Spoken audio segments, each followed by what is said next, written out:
Mendengar tindakan Xiao Hong, Bos Chen merasakan hawa dingin merambati tulang punggungnya, merasakan bahwa Xiao Hong hendak bergerak.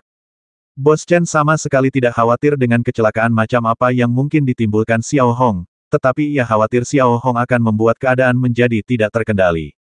Namun, Tuan Chen tidak berani menghentikan Xiao Hong, juga tidak berani bertanya terlalu banyak. Ia hanya bisa membiarkan Xiao Hong melakukannya, tetapi hatinya masih dipenuhi rasa penasaran. Melihat Xiao Hong keluar membuat Bos Chen semakin gelisah. 2 menit berlalu, dan melihat Xiao Hong belum kembali, Bos Chen akhirnya gelisah. Ia perlahan bangkit, ragu-ragu keluar dari ruang penjualan, lalu dengan hati-hati pergi ke kamar mandi dan membuka pintu perlahan. Segera setelah itu, Tuan Chen melihat Xiao Hong berdiri di kamar mandi yang bobrok, membetulkan kerah bajunya dan merapikan rambutnya, sebelum mengenakan topi tinggi dan ransel kain dengan cara yang sangat halus. Melihat Xiao Hong masih di dalam, Bos Chen menghela napas sedikit lega. Apa kamu juga perlu ke kamar mandi? Xiao Hong menoleh sedikit, mengeringkan tangannya, dan bertanya pada Bos Chen. Tidak, tidak. Tuan Chen melambaikan tangannya dan berkata cepat.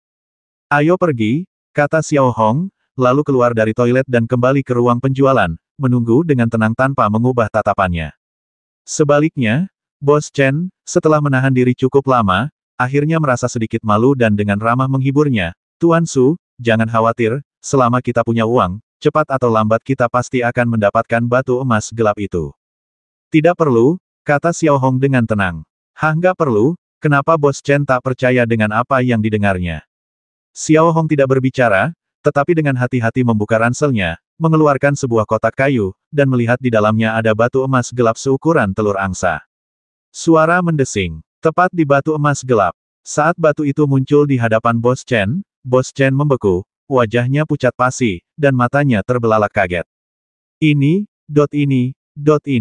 Tuan Chen mengucapkan kata-kata itu satu demi satu, merasa otaknya tidak mampu memprosesnya. Dia ingat betul bahwa Xiao Hong baru pergi 2 menit. Bagaimana mungkin dia bisa mendapatkan batu emas gelap yang diperoleh Tai Xiong dalam waktu sesingkat itu? Jangan kaget, aku baru saja bicara dengan Tai Xiong dan berhasil membuatnya memberiku batu emas gelap ini dengan cara yang agak istimewa, kata Xiao Hong tenang, lalu memasukkan kembali batu emas gelap itu ke dalam ranselnya. Tuan Chen skeptis dengan kata-kata tenang Xiao Hong. Ia tidak terlalu mengenal Tai Xiong, tetapi dilihat dari sikap Tai Xiong, ia bukanlah orang yang mudah diajak bicara. Terlebih lagi, ia tahu bahwa Xiao Hong hanya memiliki beberapa koin emas, dan kemungkinan ia membelinya dengan harga tinggi hampir nol. Beberapa menit berlalu, setelah Bos Chen menjual semua bahan yang dimilikinya dan mendapatkan sekitar 8.000 koin emas, Xiao Hong menuntun Bos Chen untuk perlahan bangkit, meninggalkan ruang penjualan, dan berjalan perlahan keluar dari pasar gelap. Namun, hampir semua orang di sepanjang jalan tampak tegang, yang jelas berbeda dari saat mereka datang. Siapa yang bisa membantah hal itu? Ya, mengerikan. Bisikan-bisikan seperti itu terngiang-ngiang di telinga Tuan Chen, kadang samar, kadang nyata. Saat ini, Bos Chen sendiri sepertinya punya firasat ada yang tidak beres. Ia merasa kelainan ini ada hubungannya langsung dengan Xiao Hong, dan jantungnya berdebar kencang karena cemas. Namun, firasat ini sepenuhnya terpenuhi ketika Bos Chen meninggalkan pasar gelap dan tiba di lantai 5 departemen store. Tiba-tiba, gambar di layar utama di lantai 5 departemen store berubah, dan seorang penyiar muncul di layar. Kami memiliki jumpa pers yang mendesak. Sebuah pembasmian baru saja terjadi di Jalan Xinlong di bagian utara kota Xiaolong. Lebih dari 20 korban telah ditemukan. Investigasi awal mengungkapkan bahwa salah satu korban bernama Fang Anxin, yang dijuluki beruang besi. 20 korban lainnya semuanya adalah bawahannya. Sejumlah besar rune pertempuran dan bahan-bahan untuk membuat rune pertempuran ditemukan di tempat kejadian. Menurut Komando Garnisun, tidak ada petunjuk yang tertinggal di tempat kejadian. Saat pembawa acara wanita itu berbicara dengan ekspresi serius, suasana beralih ke Jalan Xinlong. Di sana, di dalam 7 kendaraan berpola sihir, Tai Xiong, 8 pria sebelumnya, dan lebih dari selusin bawahan terbaring mati, darah hangat mereka masih mengalir. Setiap mayat digorok lehernya, yang digunakan adalah pisau berpola sihir di pinggang Tai Xiong. Pemandangan itu sangat mengerikan, dengan rasa takut dan ketidakpercayaan terlihat jelas di mata setiap orang. Darah mengalir dari celah-celah kendaraan berpola sihir itu ke tanah, dan personel keamanan berusaha sebaik mungkin untuk menjaga ketertiban di tempat kejadian. Di sisi lain, Bos Chen benar-benar tercengang saat menatap pemandangan di layar.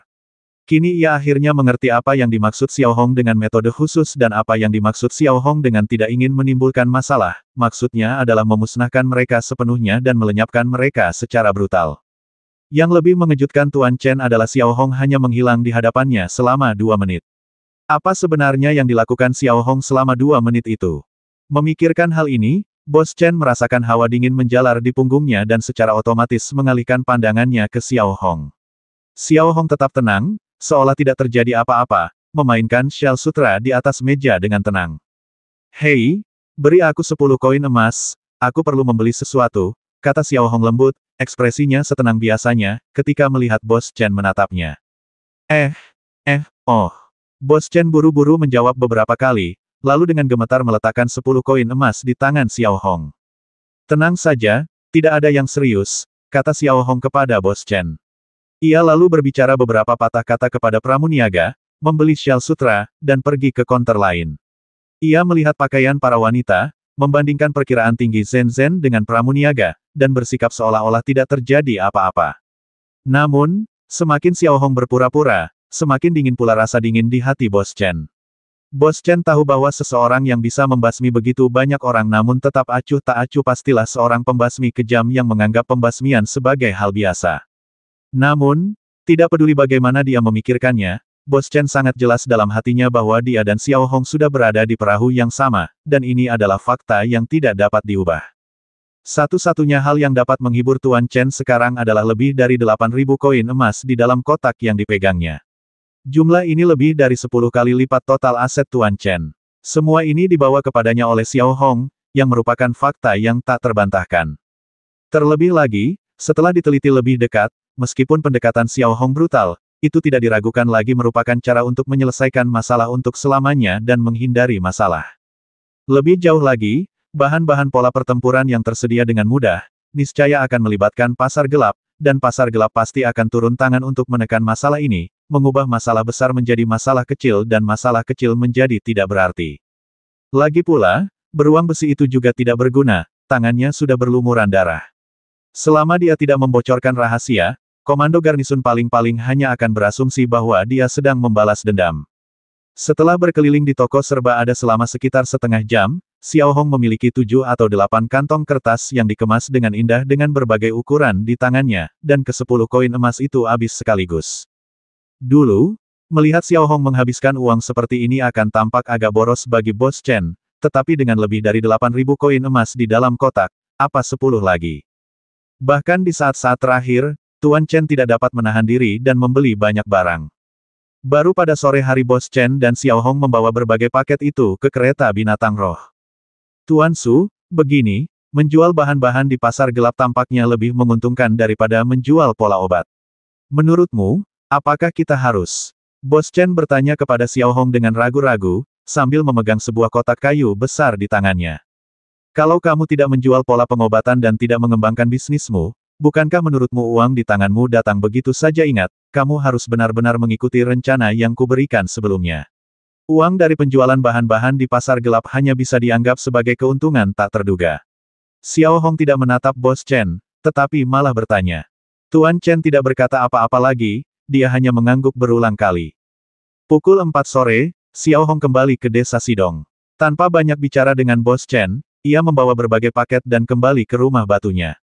Sambil mendorong pintu sedikit, Xiao Hong melihat Zhen Zhen sibuk di dapur, celemek merah jambu muncul dan menghilang di hadapannya. Melihat Xiao Hong mendorong pintu dan memasuki ruang tamu, Zhen Zhen sudah tersenyum manis. Tuan rambut putih, Anda sudah kembali. Mohon tunggu sebentar, makan malam akan segera siap. Jangan terburu-buru, Zhen Zhen, kemarilah sebentar, kata Xiao Hong kepada Zhen Zhen sambil duduk di sofa ruang tamu. Tuan rambut putih, ada apa? Zhen Zhen menyekat tangannya dengan celemeknya dan menghampiri Xiao Hong, nadanya sangat riang, seperti lobak manis. Aku baru saja pergi ke kota dan membelikanmu beberapa barang. Coba lihat, apa kau suka? Kata Xiao Hong tenang, lalu mengulurkan tangannya yang agak kasar dan meletakkan bungkusan kertas berbagai ukuran di atas meja kopi. Melihat begitu banyak barang berwarna-warni dan dikemas dengan indah, ekspresi Zhen Zhen membeku sesaat. Bisa dibilang belum pernah ada yang memberi Zhen Zhen hadiah sebelumnya, apalagi begitu banyak sekaligus. Untuk sesaat, Zhen Zhen merasa agak tersanjung, dan matanya yang jernih terus berbinar. Setiap wanita menyukai hadiah, dan Zhen Zhen tidak terkecuali. Jangan hanya berdiri di sana, bukalah dan lihat apakah kamu menyukainya. Xiao Hong tetap tenang sambil duduk di sofa dan berkata kepada Zhen Zhen, yang berdiri di depannya. Zhen Zhen melirik Xiao Hong, lalu perlahan membuka bungkusan terkecil. Dengan hati-hati membuka kertas pembungkusnya, ia menemukan sebuah kotak kecil yang indah di dalamnya. Setelah membukanya, ia menemukan kalung yang sangat indah dengan liontin merak bertahtakan batu permata berkilauan. Wow, Zhen Zhen tak dapat menahan diri untuk berseru, matanya dipenuhi rasa terkejut.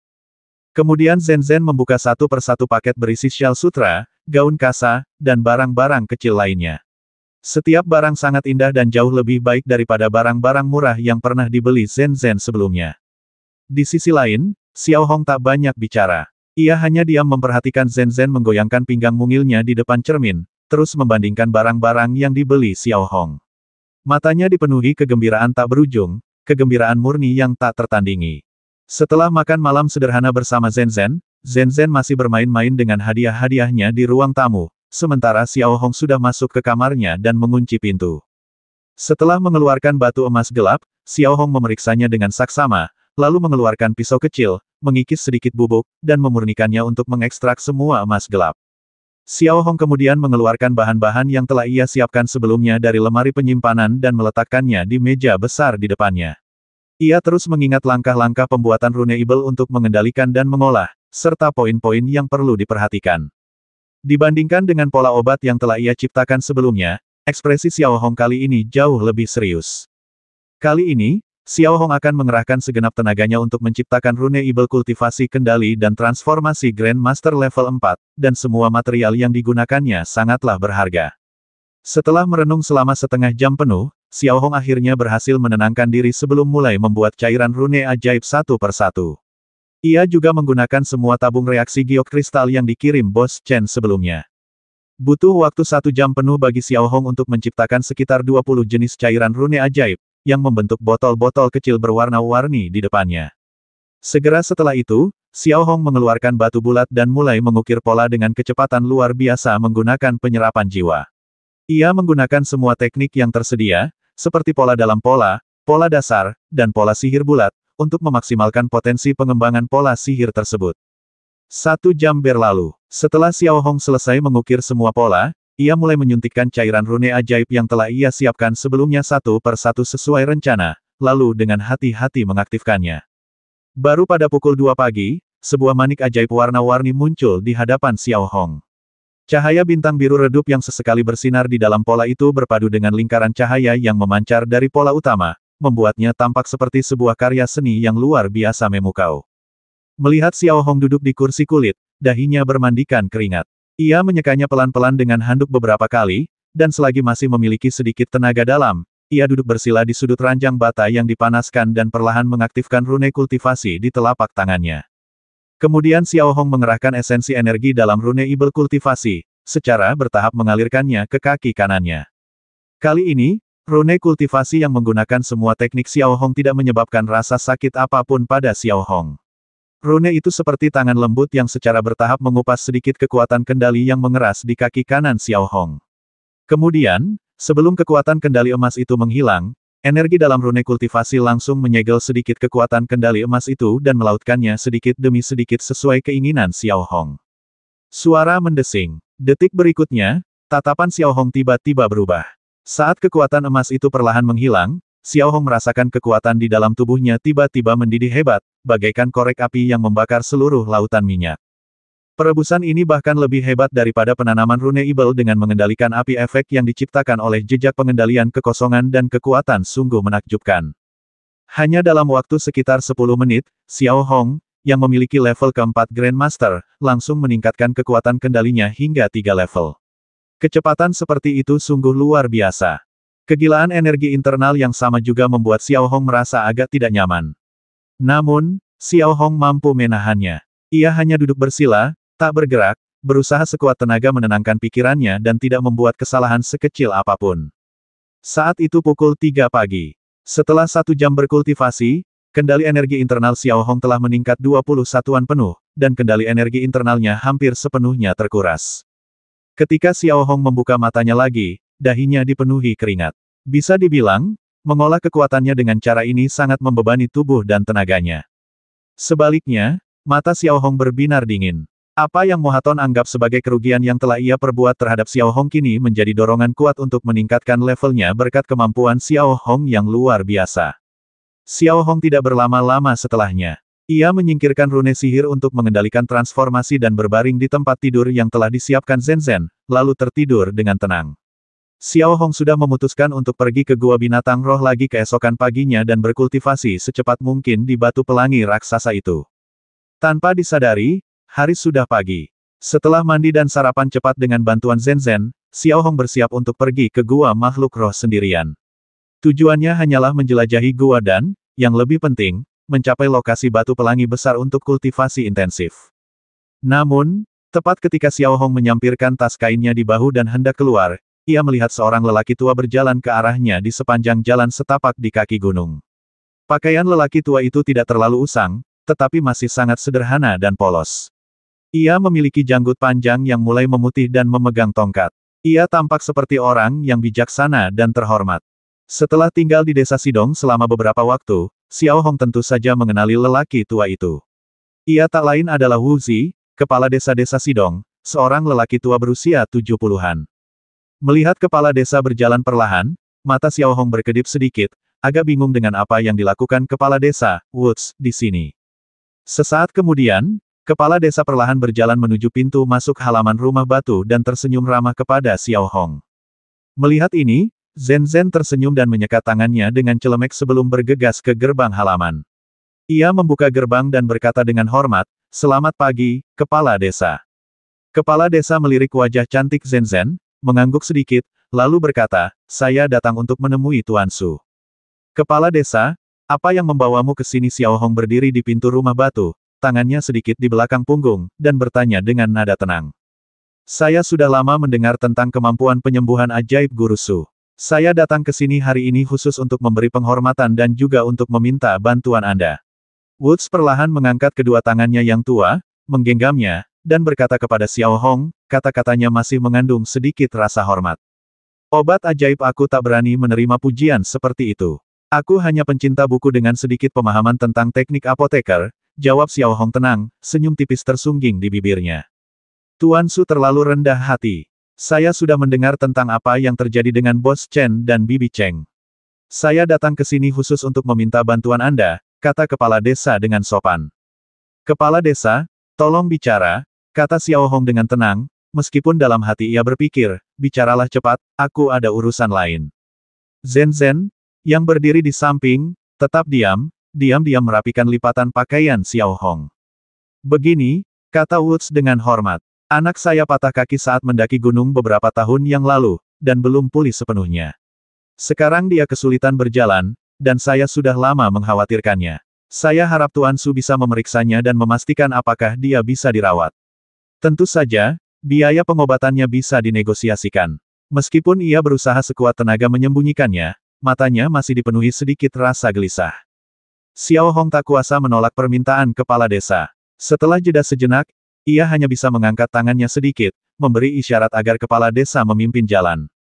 Kediaman kepala desa terletak di pusat desa Sidong, tidak terlalu jauh dari kediaman Bos Chen. Rumah batu itu juga relatif baru, hanya sedikit lebih baik daripada rumah tempat tinggal Xiao Hong. Di pintu, terdapat untaian jagung keemasan dan beberapa paprika merah yang tergantung. Kelihatannya tidak ada bedanya dengan rumah pertanian biasa. "Inilah tempat tinggal sederhana saya. Tuan Su, silakan masuk." Kepala desa memberi isyarat agar Xiao Hong masuk. Xiao Hong mengangguk pelan, melirik Time Magic Rune, wajahnya tanpa ekspresi, lalu melangkah masuk ke dalam rumah batu. Saat memasuki ruangan, terlihat seorang perempuan tua dan seorang pria parubaya duduk di atas kang kompor tradisional Tiongkok yang dipanaskan. Pria itu tampak berusia lebih dari 40 tahun, dengan tongkat di sampingnya. Kulitnya agak gelap dan rambutnya pendek. "Nyonya tua, Jin, aku membawa Tuan Su ke sini." Tepat saat Xiao Hong melangkah masuk ke rumah kepala desa, Woods mengeluarkan suara tua. Detik berikutnya, pria parubaya bernama Jin itu sudah mengambil tongkatnya dan terlatih-tatih menghampiri Xiao Hong. Ia membungkuk kepada Xiao Hong dan berkata, "Keahlian penyembuhan ajaib Guru Su sudah sangat dikenal oleh junior ini. Saya berterima kasih kepada Guru Su karena telah melakukan perjalanan ini secara langsung. Wanita tua itu, yang sedang sibuk di dapur, menyambutnya dengan hangat, Tuan Su, silakan masuk. Menghadapi pemandangan ini, Xiao Hong hanya mengangguk dan masuk ke ruangan, duduk di bangku kayu. Tuan Su, kemarilah dan cicipi. Ini kacang tanah yang baru saja saya sangrai, semuanya saya tanam sendiri. Wanita tua itu sangat ramah dan segera mengeluarkan keranjang penampi besar berisi kacang tanah yang agak gosong.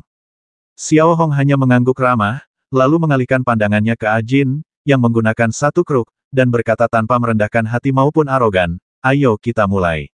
Coba kulihat kakimu. Mendengar kata-kata Xiao Hong, secercah kekhawatiran melintas di wajah Ajin. Sejauh ini, ia telah berkonsultasi dengan 7 atau 8 apoteker, bahkan dari Xiao Longcheng, tetapi tak satu pun berhasil menyembuhkan kakinya. Mereka semua hanya mengatakan satu hal, kakinya tak bisa disembuhkan. Sebelum Xiao Hong tiba, Ajin hampir menyerah dan pasrah pada nasibnya. Namun, setelah mendengar tentang keterampilan medis Xiao Hong yang luar biasa dan bagaimana ia menyembuhkan penyakit penduduk desa yang sulit dan rumit satu demi satu, ia tampak kembali berharap dan takut Xiao Hong akan memberinya hukuman mati lagi. Berbaringlah. Xiao Hong perlahan berdiri, memberi isyarat agar Ajin berbaring di kang ranjang bata berpemanas, memperlihatkan kakinya yang terluka. Karena terluka selama beberapa tahun, kaki Ajin terlihat beberapa ukuran lebih tipis dibandingkan kaki sehat lainnya, tetapi untungnya, otot-ototnya tidak mengalami atrofi. Di mana patahnya sebelumnya? Bagaimana kamu terluka? Bagaimana rasanya? Xiao Hong membetulkan kacamata besarnya dan bertanya dengan suara tenang dan lembut. Kakiku patah saat mendaki gunung, tapi bahkan setelah apoteker memasangnya, aku masih merasa seluruh kakiku tidak lentur, terutama lututku yang sulit ditekuk, jawab Ajin jujur. Xiao Hong mengangguk pelan, merenung sejenak, lalu mengeluarkan rune sihir deteksi medis dan mengarahkannya ke kaki Ajin yang terluka. Sesaat kemudian, gambar deteksi tulang kaki Ajin muncul di layar cahaya di punggung tangan Xiao Hong. Patah tulangnya telah sembuh total dan tidak ada masalah besar. Sepertinya betisnya tidak bermasalah. Xiao Hong kemudian mengarahkan rune deteksi ke area lutut Ajin. Setelah pemindaian menyeluruh, Xiao Hong mulai memeriksa gambar di layar dengan saksama. Bila tidak ada masalah pada struktur rangka, tidak ada ketidaksejajaran, dan tidak ada kerusakan, lalu di manakah masalahnya? Tiba-tiba, pikiran seperti itu muncul di benak Xiao Hong, dan tatapannya sedikit bergeser. Ia memperhatikan bahwa di lutut Ajin, tempat kedua tulang kakinya bertemu, terdapat tanda-tanda kerusakan jaringan lunak yang jelas. Sepertinya memang begitulah adanya. Xiao Hong berpikir dalam hati, lalu menyingkirkan rune deteksi dan merapikan kerahnya. Melihat Ajin, kepala desa Woods, dan wanita tua itu, ekspresi mereka menjadi tegang, dan mereka semua mengalihkan pandangan ke arah Xiao Hong. Tuan Su, lihat kaki anakku, tanya kepala desa dengan ragu-ragu, nadanya jelas dipenuhi kekhawatiran. Ini rumit dan membutuhkan pembedahan, tapi masih ada harapan, kata Xiao Hong perlahan setelah jeda. Benarkah? Mendengar ini, secercah harapan muncul di wajah Ajin. Xiao Hong tidak menjawab, ia malah duduk kembali di bangku kayu, mengeluarkan rune sihir cetak, dan mulai mengetik semua bahan yang diperlukan dengan huruf-huruf persegi yang rapi di selembar kertas. Kemudian, ia menyerahkannya kepada kepala desa. Ini bahan-bahan yang dibutuhkan, harganya sekitar 2 koin emas. Kamu bisa pergi ke Bos Chen untuk membelinya sekarang, dia pasti sudah punya. Aku akan datang mentraktirmu nanti. Xiao Hong menyerahkan kertas itu kepada kepala desa, lalu berdiri lagi, siap untuk pergi. Melihat kepala desa, ekspresinya tak terlukiskan. Kata-kata Xiao Hong tak diragukan lagi memberinya harapan besar. Ia sudah cukup tua, dengan 3 putri, yang semuanya telah menikah jauh. Ia hanya memiliki 1 putra, dan dalam tradisi desa Sidong, putralah yang secara alami akan meneruskan garis keturunan keluarga dan juga menjadi pencari nafkah utama. Ia menundukkan kepala dan melihat bahan-bahan yang diberikan Xiao Hong. Harganya sekitar 2 koin emas, jumlah yang cukup untuk kepala desa. Karena tidak ada yang lain, aku pergi dulu. Aku masih ada urusan lain, kata Xiao Hong, lalu berjalan keluar. Kepala desa, Ajin, dan bahkan wanita tua itu memperhatikan Xiao Hong pergi. Mereka tidak bisa memaksanya untuk tetap tinggal, jadi mereka hanya bisa mengikutinya dari belakang seolah-olah dia kakek mereka, tanpa tahu harus berkata apa, wajah mereka penuh rasa terima kasih. Tuan Su, berapa biaya konsultasi Anda? Tanya kepala desa sambil membungkuk hormat saat mereka tiba di gerbang halaman. Mereka tahu bahwa jika putra mereka dapat pulih, bahkan dengan sedikit kemajuan, itu akan menjadi suatu kebaikan yang besar bagi keluarga mereka. Lupakan saja soal biaya kunjungan rumah untuk saat ini, Xiao Hong melambaikan tangannya, tampak sangat murah hati. Sebenarnya, Xiao Hong tahu bahwa kepala desa itu orang yang jujur. Meskipun relatif kaya, ia mungkin tidak punya banyak koin emas di rumah. Xiao Hong sebenarnya tidak peduli dengan uang sekecil itu. Jika ia butuh uang, ia bisa saja meminta pada Bos Chen. Itu akan jauh lebih praktis. Ini, bagaimana ini bisa terjadi? Mendengar ini, wajah kepala desa dipenuhi rasa terima kasih dan malu. Sudahlah, Xiao Hong melambaikan tangan lagi kepada kepala desa, memberi isyarat kepada Mo Yuansong, lalu berjalan keluar halaman dan menuju pegunungan dan hutan di sebelah timur desa. Sesampainya di hutan pegunungan terpencil, Xiao Hong membuka celah spasial. Setelah melakukannya 2 kali, ia tiba di pintu masuk gua binatang roh sekali lagi. Ia menyingkirkan rumput dan batu yang tersegel dan langsung masuk, lalu bergegas ke puncak gunung yang penuh dengan batu pelangi secepat mungkin. Sesampainya kembali di tempat yang telah dikunjunginya beberapa hari sebelumnya, Xiao Hong mendongak ke puncak gunung yang agak berbentuk kerucut dan batu pelangi raksasa yang tertanam di lereng bukit. Ia kemudian mengaktifkan sayap ajaibnya dan perlahan naik menuju batu pelangi raksasa itu. Ia segera menemukan sebuah cekungan setinggi lebih dari 2 meter, yang tampak seperti gua kecil dan dalamnya sekitar 3 meter. Tempat ini bisa dibilang tempat yang sangat baik bagi Xiao Hong untuk berkultivasi. Tubuhnya diselimuti batu pelangi di kelima sisinya, yang hampir cukup untuk memaksimalkan efek batu pelangi tersebut.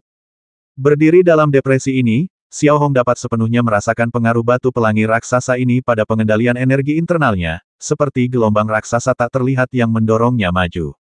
Tanpa basa-basi lagi, Xiao Hong duduk bersila dalam depresi, mengeluarkan rune Ibel kultivasi kendali dan transformasi, lalu mengaktifkannya. Saat Xiao Hong memasuki kondisi kultivasi kekuatan, batu pelangi di sekitarnya tampaknya telah sepenuhnya kehilangan penekanannya, dan seperti angin puyuh, mereka mengaduk gelombang besar di lautan kekuatan di dalam tubuh Xiao Hong. Hampir seketika Xiao Hong memasuki kondisi meditasi, kekuatan internalnya melonjak, suatu prestasi luar biasa bagi seorang Grandmaster tingkat keempat. Bahkan Xiao Hong sendiri agak terkejut batu pelangi besar, setelah ditumpuk dengan energi, memancarkan kekuatan yang luar biasa.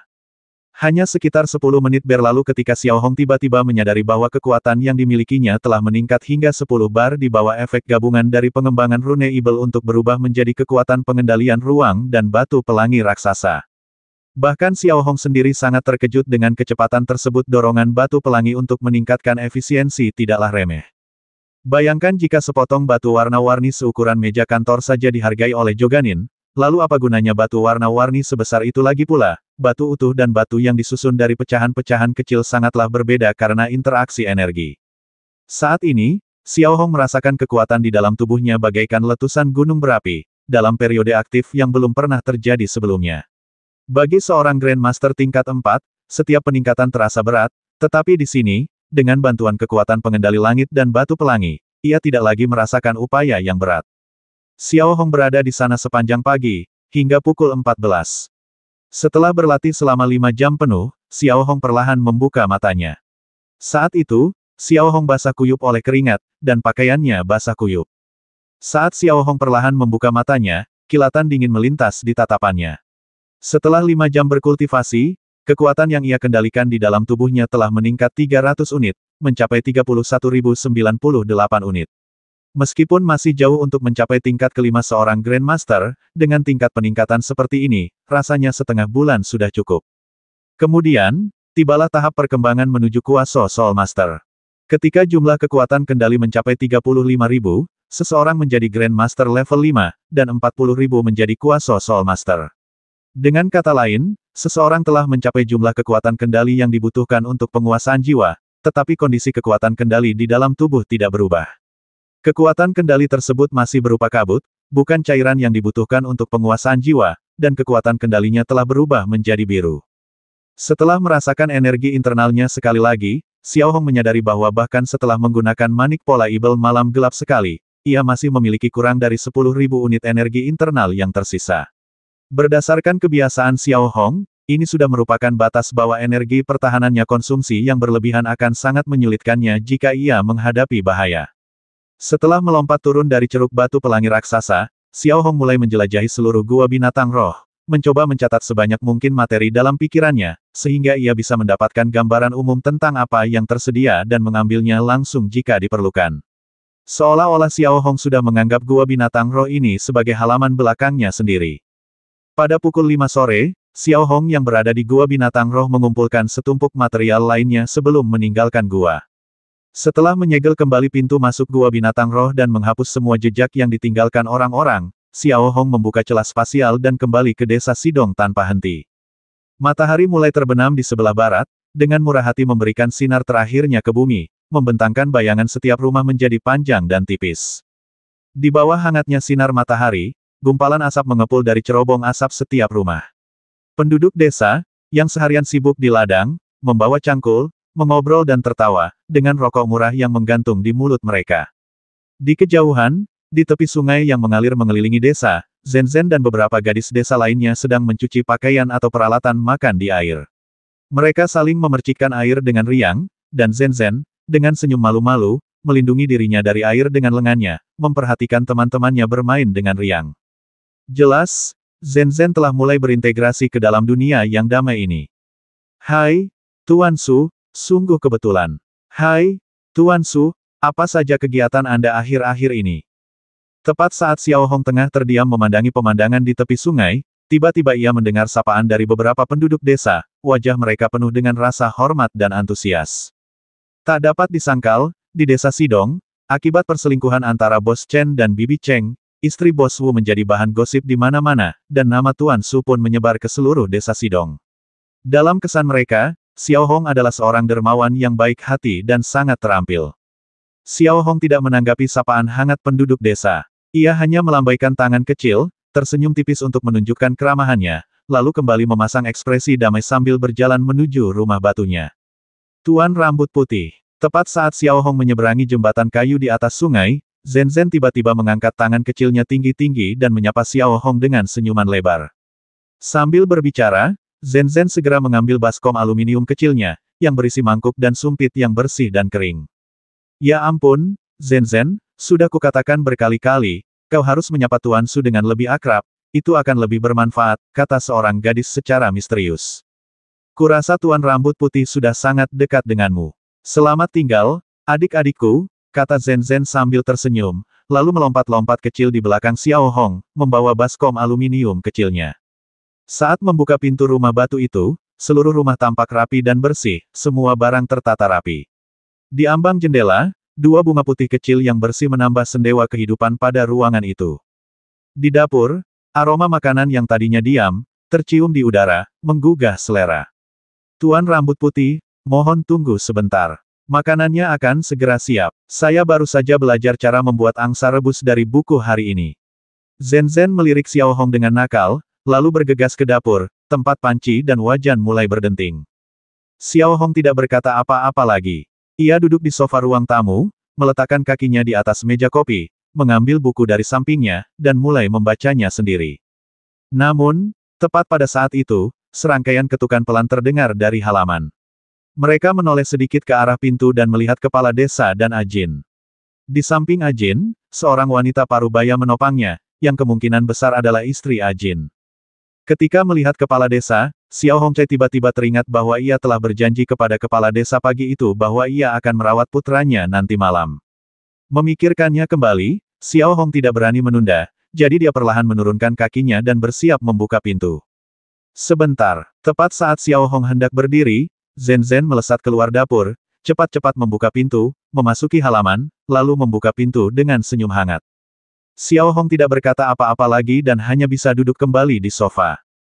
Saat berikutnya, kepala desa, sambil membawa tas ransel kecil, menatap Zhen dengan penuh kasih sayang, memujinya beberapa kali, dan kemudian, dengan ekspresi hormat dan khawatir, menuntun putra dan menantunya ke ruang tamu.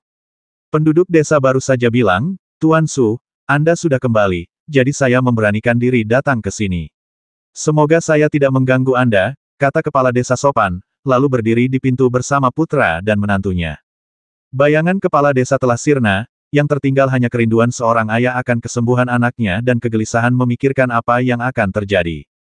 Tidak apa-apa, saya baru saja kembali dan hendak memberitahu Anda, kepala desa. Sebaiknya Anda datang sendiri. Xiao Hong perlahan meletakkan buku di tangannya dan tersenyum tipis. Baiklah, kepala desa hanya mengucapkan setengah kalimatnya sebelum meletakkan ransel kecil di depan Xiao Hong. Xiao Hong tetap diam, namun mengulurkan tangan dan perlahan membuka ransel kecilnya, di dalamnya tersusun rapi ramuan obat yang dibutuhkannya. Di sisi lain, Ah Jin menggenggam tangan istrinya erat-erat, matanya dipenuhi ketegangan dan kegelisahan yang tak berujung, mencoba menemukan petunjuk dalam tatapan Xiao Hong, tetapi tidak berhasil. Karena semuanya sudah siap, ayo kita mulai. Xiao Hong mengambil ransel kecilnya, perlahan berdiri, lalu mengalihkan pandangannya ke Ah Jin. Ketika Ah Jin menoleh lagi, dia melihat Xiao Hong mengalihkan pandangannya kepadanya, sorot matanya dipenuhi ketegangan dan kegelisahan, dia terus melirik ke kiri dan ke kanan ke arah ayah dan istrinya. Bukan apa-apa, cuma masalah kecil. Ikut aku. Xiao Hong mengambil ranselnya dan berjalan menuju ruang kerjanya, memberi isyarat agar Ah Jin mengikutinya. Setelah Ah Jin memasuki ruang belajar, Xiao Hong perlahan menutup pintu ruang belajar dan kemudian memberi isyarat agar Ah Jin berbaring di sofa anyaman rotan. Tuan Su, apakah Anda yakin tidak akan ada masalah? Ah Jin dengan hati-hati berbaring di sofa, matanya dipenuhi kekhawatiran. Jangan khawatir, kamu akan baik-baik saja setelah tidur nyenyak. Setelah mengatakan itu, Xiao Hong mengulurkan jarinya dan menyentuh dahi Ah Jin.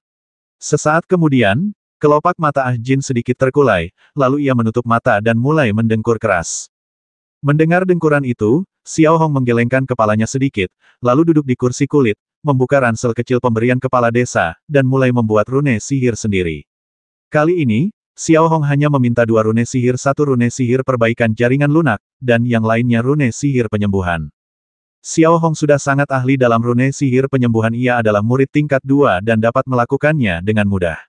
Sedangkan untuk rune sihir perbaikan jaringan lunak, levelnya sedikit lebih tinggi, tetapi masih setingkat master. Hanya sekitar 10 menit kemudian, Xiao Hong selesai membuat 2 rune ajaib. Kemudian Xiao Hong mengeluarkan perlengkapan medis sederhana dari ransel kecilnya, datang ke sisi Ah Jin, mengeluarkan pola ajaib antibakteri dari tas pola ajaib, menempelkannya di gantungan baju, mengaktifkannya, dan membuatnya bersinar di lutut Ah Jin. Setelah menunggu sekitar 10 detik, Xiao Hong mengaktifkan cambrian, dan bilah es tipis muncul di ujung jarinya. Kemudian, Xiao Hong mengamati layar cahaya kecil pada rune deteksi medis lagi, dan menggunakan bilah es itu untuk dengan cepat memotong tempurung lutut Ah Jin. Ketepatan pemotongannya sangat akurat, hampir terukur dalam nanometer, dan sayatannya hanya sekitar 10 cm, membuatnya sekecil mungkin.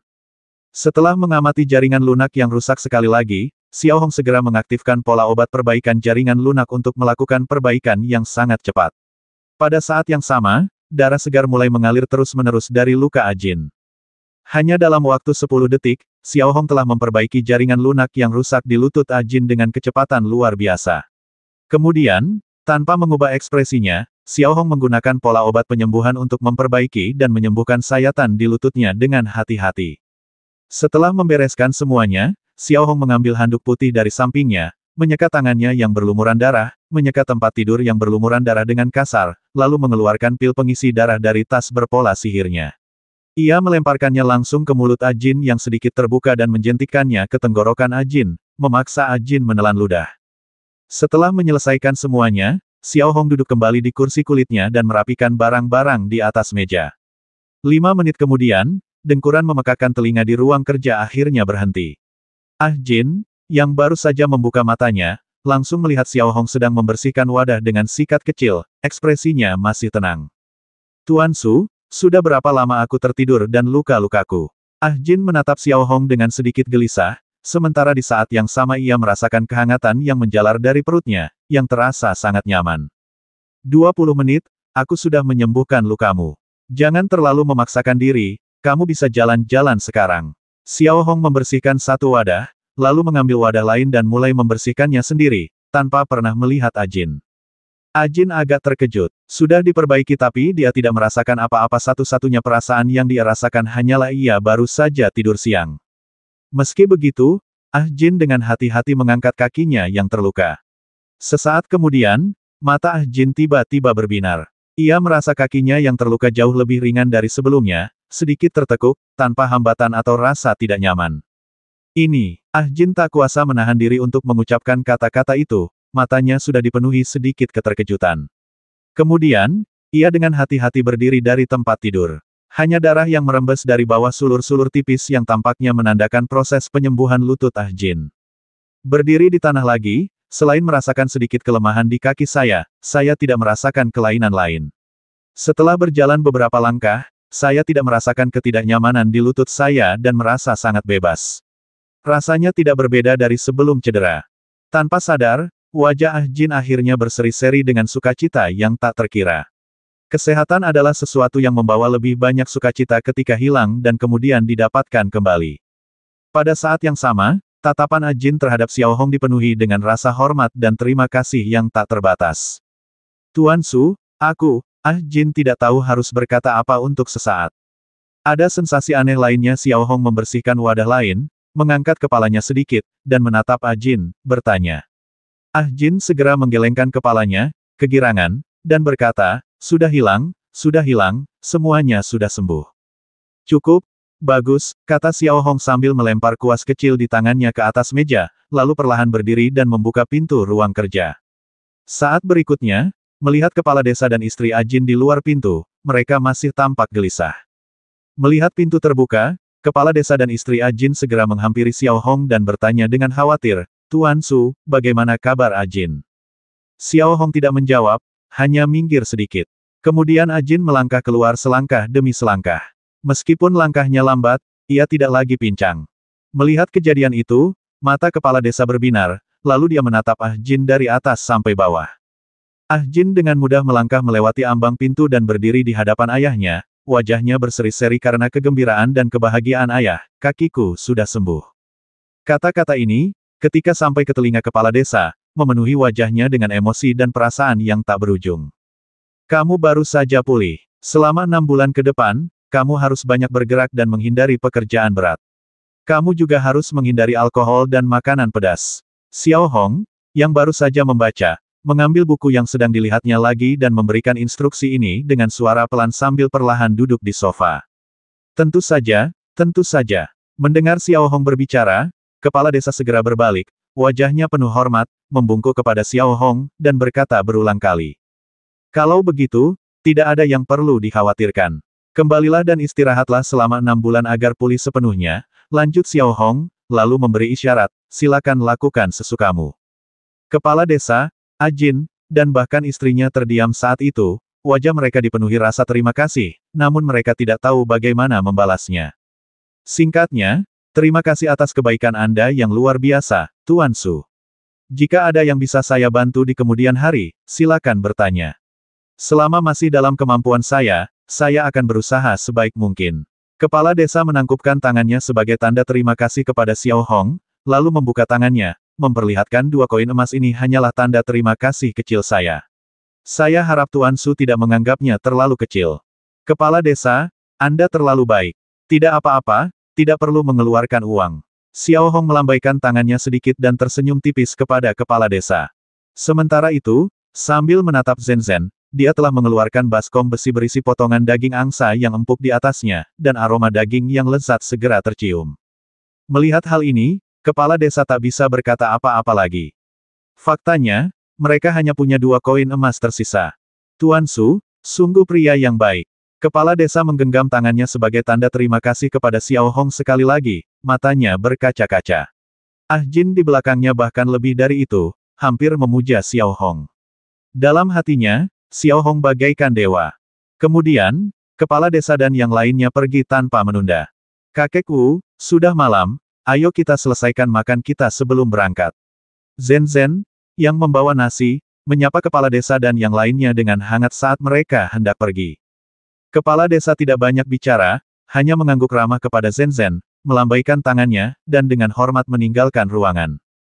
Tuan rambut putih, ayo coba. Bagaimana rasanya, tanya Zen kepada Xiao Hong sambil tersenyum ketika kepala desa dan yang lainnya keluar dari halaman. Oke, Xiao Hong, yang sudah tak sabar menantikan daging angsa di mangkuk, langsung berdiri dari sofa setelah mendengar kata-kata Zen, mengulurkan tangan, dan memetik kaki angsa. Ia menggigitnya dan mengangguk berulang kali, lezat, masakannya luar biasa. Enak sekali. Tuan rambut putih, silakan makan lagi. Zen tersenyum mendengar pujian Xiao Hong, lalu meletakkan sepiring lobak rebus di sebelah Xiao Hong, seperti biasa.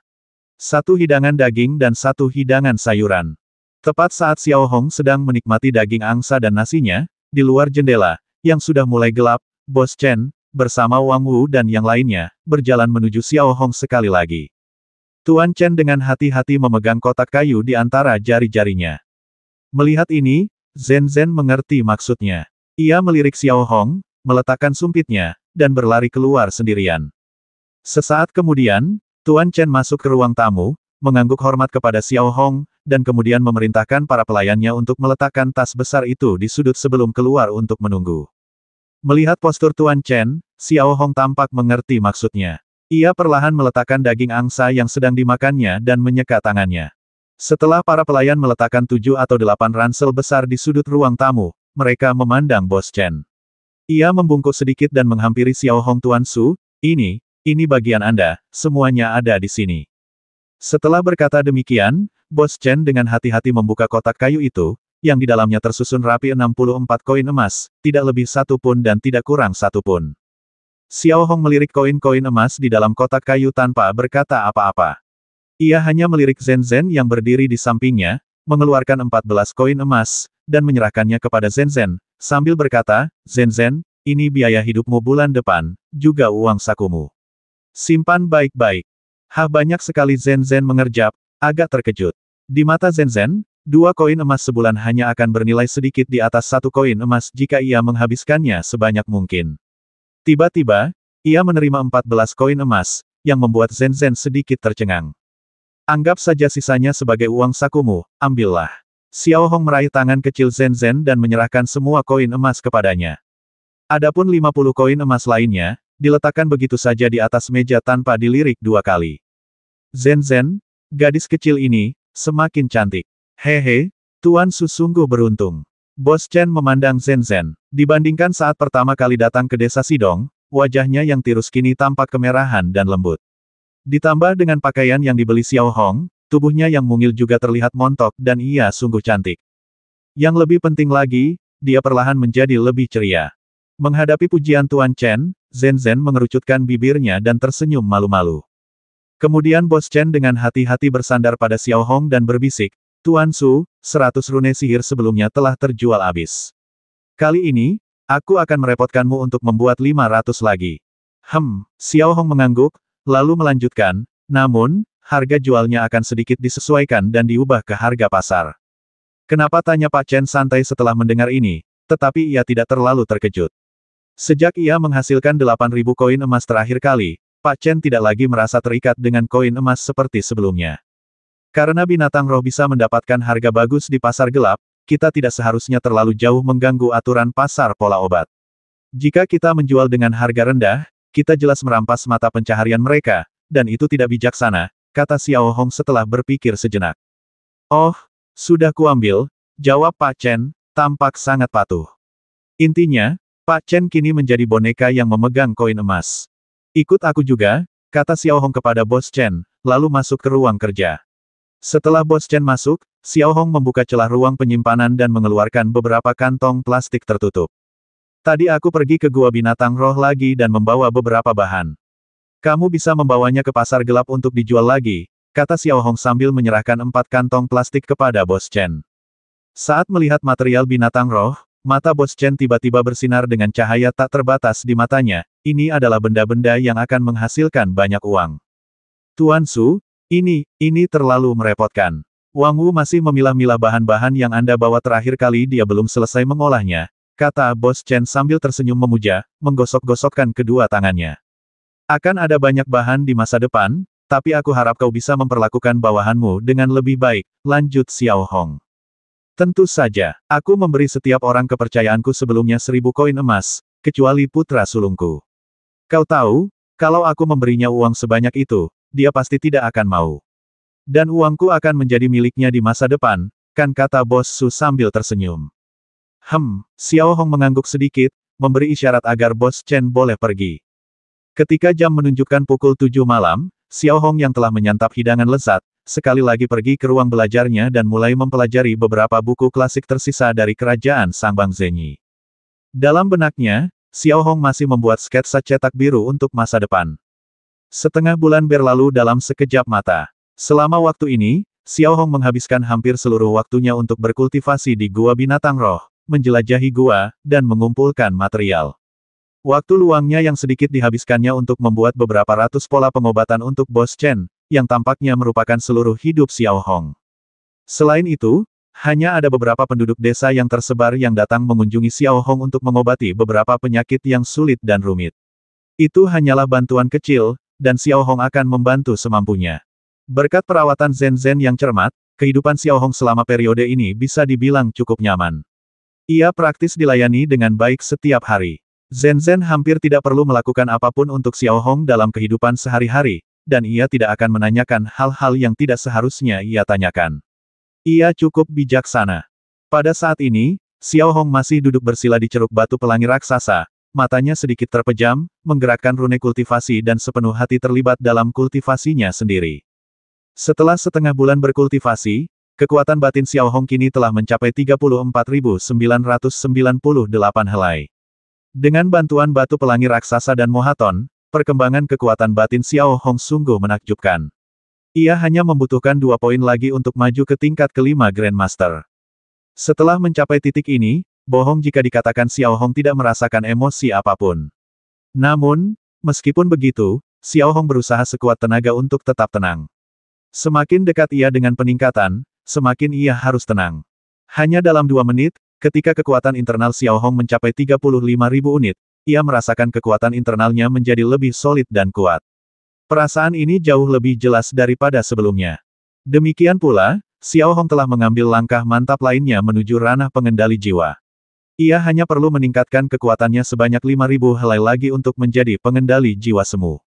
Akan tetapi, benar-benar melangkah ke alam kendali jiwa bukanlah hal yang mudah pada titik itu, bukan lagi soal membutuhkan materi apapun untuk memperoleh efek yang diinginkan. Itu membutuhkan semacam pencerahan jiwa, tubuh, dan bahkan kekuatan kendali. Itu membutuhkan pemahaman tentang kehidupan, realisasi jati diri, dan resonansi antara kekuatan kendali, jiwa, dan tubuh di dalam tubuh. Hanya dengan demikianlah kekuatan kendali dapat sepenuhnya diubah dari keadaan samar menjadi keadaan cair, mencapai ranah yang melampaui manusia biasa. Untuk melampaui hal-hal biasa, seseorang mesti mengalami jati dirinya yang sebenarnya. Bagi Xiao Hong, mencapai tingkat kelima Grandmaster sudah merupakan hal yang sangat membahagiakan. Ketika Xiao Hong sedikit membuka matanya lagi, kekuatan yang ia kendalikan di dalam tubuhnya telah mencapai 35.011 unit. Saat Xiao Hong membuka matanya, kilatan dingin langsung memancar darinya, memberikan sensasi dingin yang menusuk tulang. Di bawah fluktuasi tatapannya yang kuat, bahkan dahan-dahan di depannya pun sedikit bergoyang. Namun, tatapannya segera kembali tenang, lalu Xiao Hong berbaring di ceruk datar batu pelangi, mengepalkan tinjunya sedikit. Di mata Xiao Hong, tidak ada yang membuatnya lebih bahagia dan lebih bersemangat daripada kemajuannya dalam mengendalikan kekuatannya. Setidaknya itulah yang terjadi sekarang, setelah beristirahat sejenak di area tersembunyi batu pelangi, Xiao Hong mengeluarkan rune waktu. Saat itu baru pukul 10 pagi, dan energi internalnya masih sangat melimpah. Duduk kembali dari ceruk batu pelangi, Xiao Hong melirik ke sekeliling dan menatap layar cahaya kecil yang mendeteksi pola-pola ajaib. Tidak ada tanda-tanda makhluk roh bergerak di dekatnya. Setelah menenangkan napasnya, Xiao Hong dengan hati-hati mengeluarkan cambrian dan memegangnya di telapak tangannya, secara bertahap memasukkan kekuatannya ke dalamnya sebagai persiapan untuk meningkatkan cambrian. Ini hampir menjadi kursus wajib bagi Xiao Hong setelah setiap peningkatan, dan dia menantikannya dengan penuh harap. Saat Xiao Hong memasukkan energi internalnya ke dalamnya, dia sekali lagi merasakan lautan energi yang luas melalui persepsi energinya, dan pada saat yang sama, dia sekali lagi merasakan lengan merah tua yang memegang pedang jangkar raksasa. Tanpa banyak jeda, Xiao Hong mulai menggunakan kekuatan dalam tubuhnya untuk secara bertahap melarutkan lautan energi yang luas ini dan mencoba untuk lebih jauh membuka segel tubuh besar yang tersegel itu. Saat kekuatan Xiao Hong terus meresap, ia dapat dengan jelas merasakan bahwa lautan energi beku itu mencair dengan cepat. Dibandingkan sebelumnya, kekuatan Xiao Hong terus meningkat, dan setiap kali mencair, lautan kekuatan itu menjadi semakin besar. Dalam sekejap mata, sebagian besar lautan energi yang luas itu lenyap di bawah kendali Xiao Hong. Pada saat yang sama, Xiao Hong dapat dengan jelas merasakan bahwa saat wajah tubuh raksasa itu lenyap, area mata kanannya pun terekspos, bersama dengan kulitnya yang merah tua, dan mata raksasa itu sedikit tertutup. Demikian pula pada saat ini, Xiao Hong dapat melihat sebagian wajah mayat itu untuk pertama kalinya. Namun, saat Xiao Hong hendak membubarkannya lebih lanjut, ia tiba-tiba menemukan bahwa Cambrian telah menyelesaikan peningkatannya dan mencapai level Grandmaster level 5. Meskipun sebagian besarnya telah dikembangkan, dan sekali lagi secara signifikan meningkatkan kekuatan logam Cambrium, Xiao Hong masih merasa agak tidak puas, karena tepat saat ia melarutkan mayat besar itu hingga ke titik krusial, mayat itu tiba-tiba berhenti.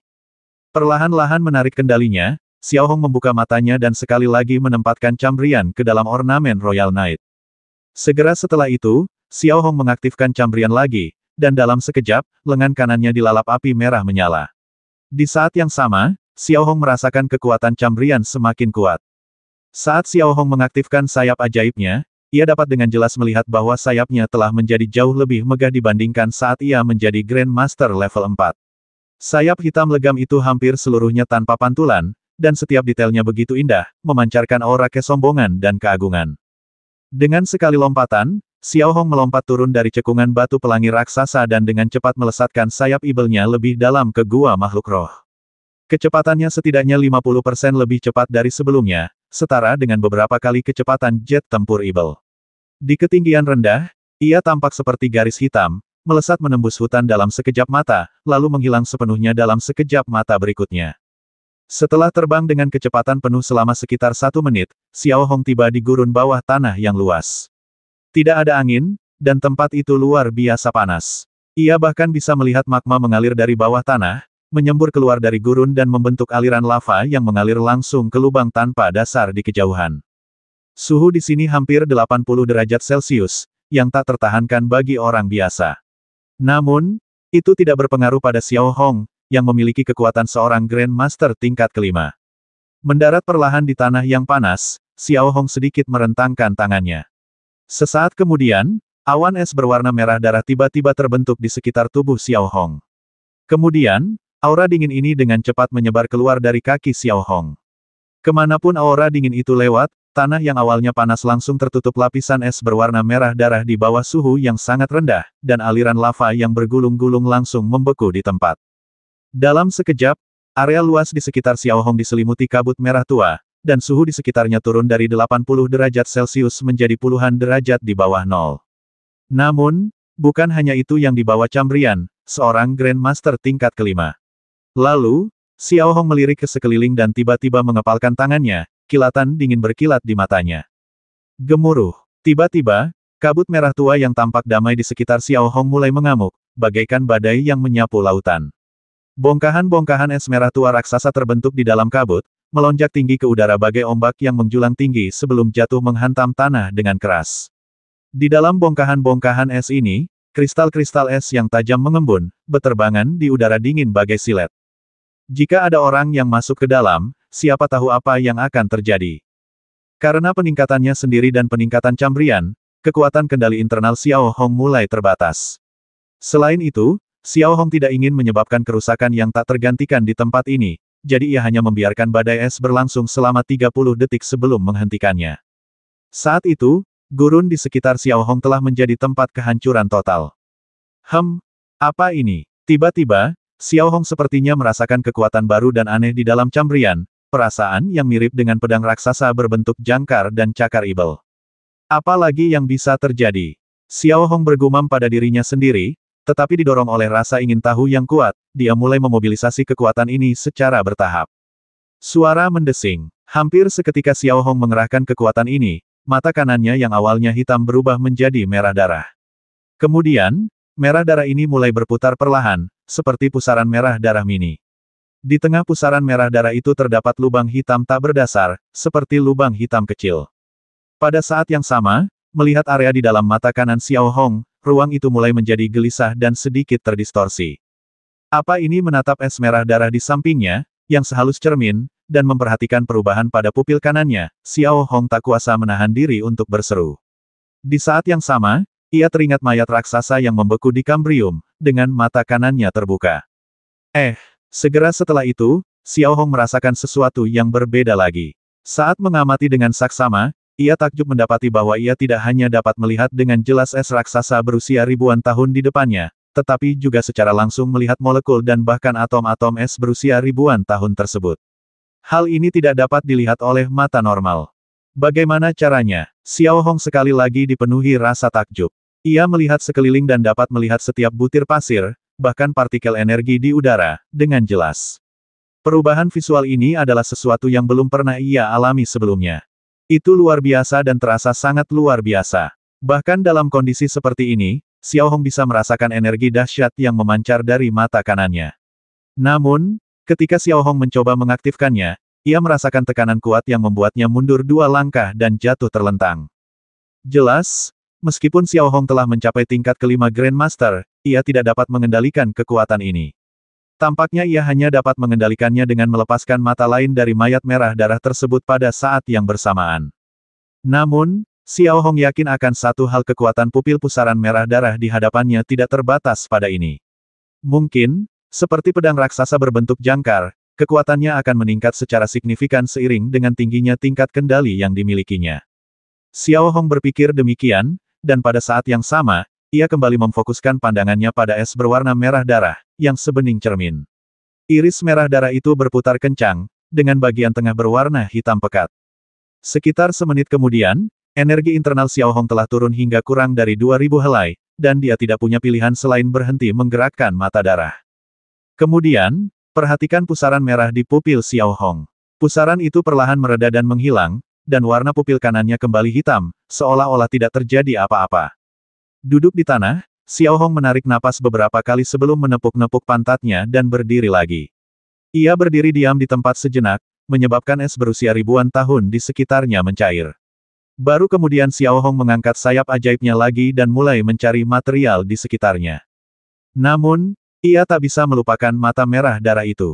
Ia samar-samar bisa merasakan bahwa ia perlahan mulai menyentuh mayat merah darah dan kekuatan inti Kambrium.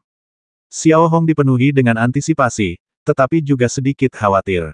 Setelah dengan cepat mengitari gua makhluk roh raksasa dan mengumpulkan sejumlah besar material yang dianggapnya berguna, Xiao Hong kembali ke permukaan. Ia kemudian menyegel kembali pintu masuk gua dan, dengan perasaan lega, membuka celah spasial. Karena kekuatan internal Xiao Hong telah mencapai tingkat kelima Grandmaster, celah spasial yang dapat dibukanya kali ini dapat mencapai jarak 1000 km. Dengan cara ini, Xiao Hong tidak perlu lagi berpindah di sepanjang jalan dan dapat dengan mudah melakukan perjalanan antara gua binatang roh dan desa Sidong.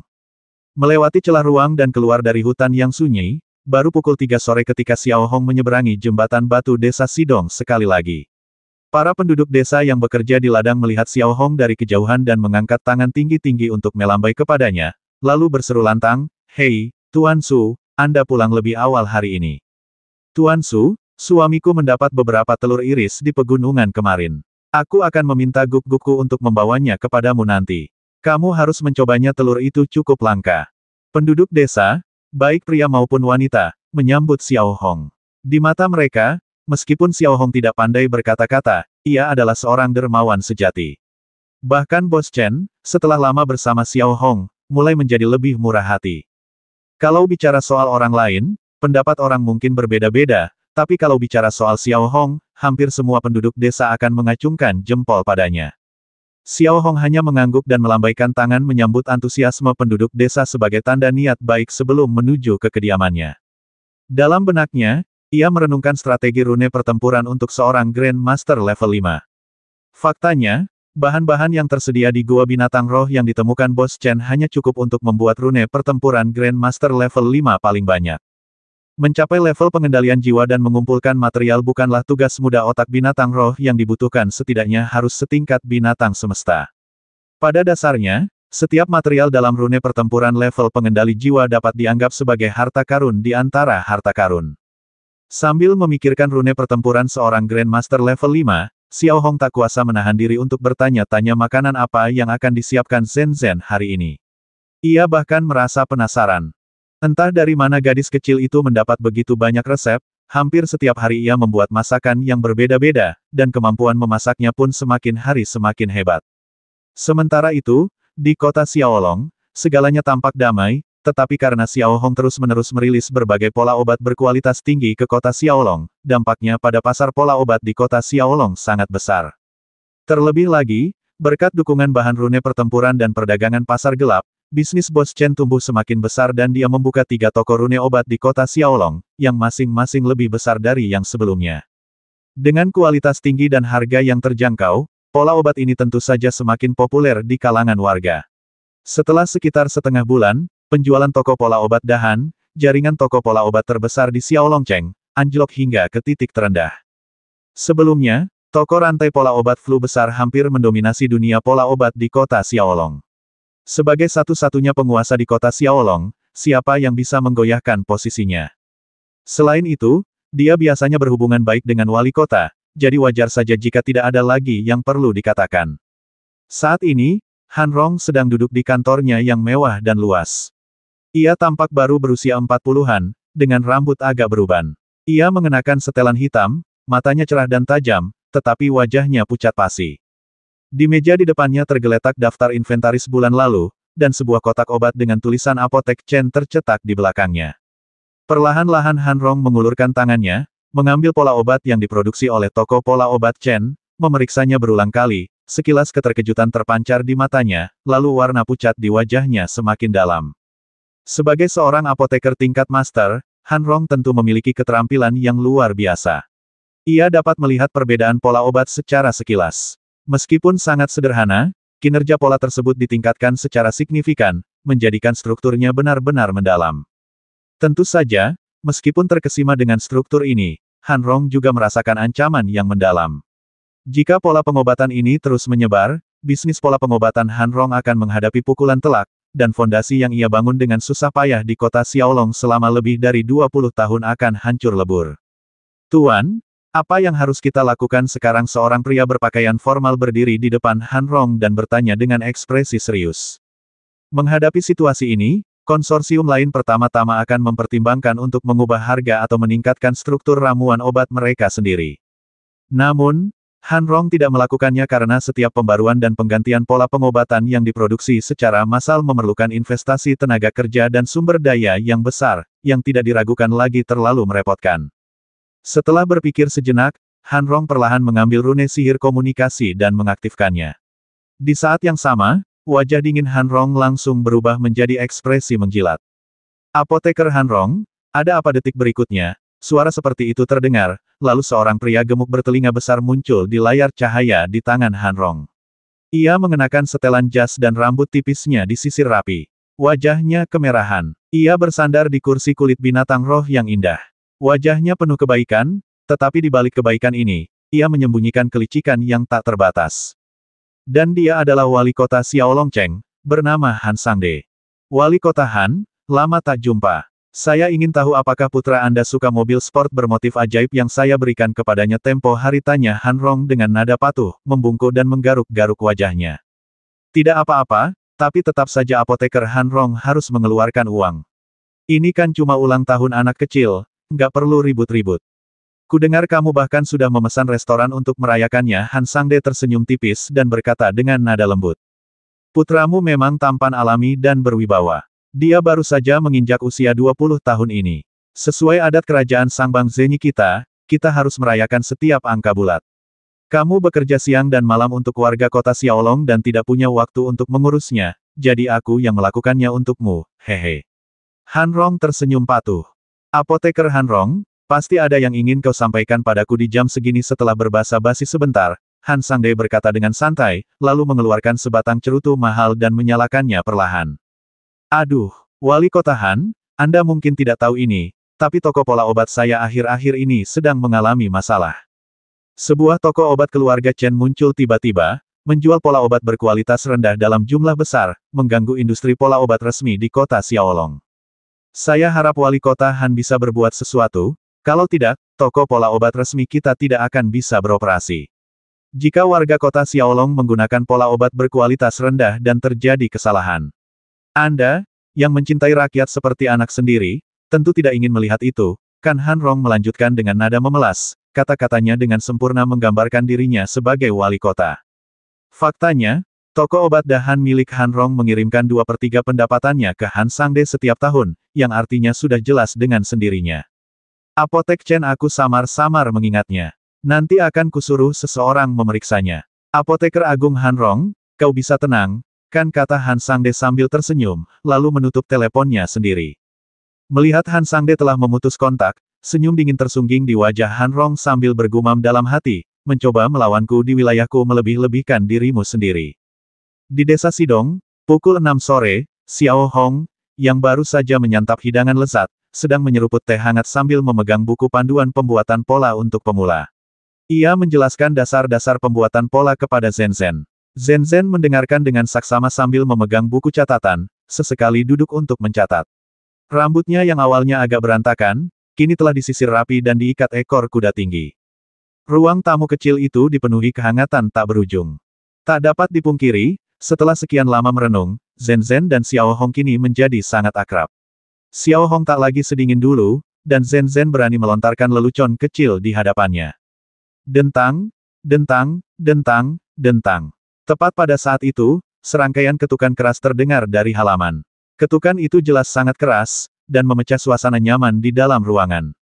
Siapa yang datang selarut ini, gumam Zhen Zhen dalam hati, lalu meletakkan buku catatannya, membuka pintu, dan masuk ke halaman. Halaman di depan rumah batu itu tidak lagi kumuh seperti dulu, tetapi kini sangat bersih dan rapi. Kedua sisi jalan menuju gerbang tampak hijau dan asri, dan beberapa bunga serta tanaman bahkan sudah mulai membentuk kuncup bunga. Apa yang awalnya hanya pagar pembatas halaman telah diubah oleh penduduk desa menjadi tembok kokoh yang dibangun dari batu-batu pipih. Siapa itu, tanya Zhen Zhen dengan suara jelas saat mereka tiba di gerbang halaman. Zhen Zhen, ini aku, Bos Chen. Bos Chen berdiri di luar pintu, terus-menerus menggosok-gosok tangannya, tampak sangat cemas. Oh, ini Tuan Chen. Ada apa Anda datang terlambat, tanya Zhen Zhen sambil membuka gerbang halaman. Apakah Tuan Su ada di sini, tanya Tuan Chen langsung saat Zhen Zhen membuka pintu. Aku di sini, jawab Zhen Zhen. Hampir segera setelah Zhen Zhen selesai berbicara, Tuan Chen bergegas masuk ke ruang tamu tanpa mengucapkan sepatah kata pun, tampak sangat cemas. Tuan Su, sesuatu yang buruk telah terjadi. Saat memasuki ruang tamu, Tuan Chen melihat Xiao Hong duduk di sofa dengan sebuah buku di tangannya dan langsung angkat bicara. Tidak ada yang serius, jangan panik. Duduk dan bicarakan pelan-pelan, kata Xiao Hong lembut, sambil sedikit mengangkat kepalanya. Tuan Su, Wang Wu baru saja memberitahu saya bahwa ketiga toko pola obat kami di kota Xiaolong telah ditutup oleh Departemen Manajemen Perdagangan. Mereka mengatakan bahwa pola obat elit kami di bawah standar dan tidak mematuhi peraturan dan hukum, kata Bos Chen dengan agak cemas. Benar, meskipun Bos Chen tidak peduli dengan sedikit uang yang Yao Wengxing hasilkan sekarang, itu tetaplah sebuah kolaborasi dengan Xiao Hong. Dan tanpa Yao Wengxing, kekayaan Bos Chen yang melimpah pasti akan menimbulkan kecurigaan. Begitu, bagaimana dengan perdagangan pasar gelap? Xiao Hong perlahan meletakkan buku di tangannya dan bertanya dengan tenang. Transaksi pasar gelap berjalan lancar dan semuanya normal, jawab Bos Chen sambil menatap Xiao Hong. Hehe, Xiao Hong tiba-tiba tertawa ironis, ya kita melakukan hal-hal ilegal dan lolos begitu saja, kita menjalankan bisnis yang sah, tapi kita ditutup karena ilegal. Siapa yang bisa membantahnya? Apa yang bisa kita lakukan ini? Kerajaan Sangbang Zhenyi. Tempat pembasmian dan pembakaran mendatangkan kekayaan dan kehormatan, sementara mereka yang membangun jembatan dan memperbaiki jalan dibiarkan tanpa jejak. Apa yang disebut hukum hanyalah aturan yang dibuat untuk rakyat jelata sepertiku oleh para pangeran itu. Bos Chen mendesah tak berdaya. Tidak ada masalah serius, tidak perlu berkeluh kesah, mudah diselesaikan, jawab Xiao Hong, lalu mengambil cangkir tehnya dan menyesapnya beberapa kali. Bagaimana kita menyelesaikan ini? Tanya Bos Chen. Kepentingan siapa yang kita langgar dengan melakukan ini? Kurasa itu kepentingan Han Rong. Konon Han Rong punya hubungan dekat dengan wali kota, kata Xiao Hong perlahan sambil meletakkan cangkir tehnya. Siapa bilang sebaliknya? Saya juga khawatir dengan masalah ini. Wali kota seperti tiran lokal di Leng Qiuxing, dan tidak ada yang berani memprovokasi dia dengan mudah, jawab Bos Chen. Itu semua tidak penting. Yang ingin kukatakan padamu adalah wali kota dan Han Rong memang sangat dekat, tapi berdasarkan pemahamanku tentang tempat ini, wali kota mungkin lebih dekat dengan uang daripada dengan kota, kata Xiao Hong santai. Mendengar Xiao Hong mengatakan ini, Bos Chen tampaknya menyadari sesuatu. Jadi, kurasa aku mengerti sekarang.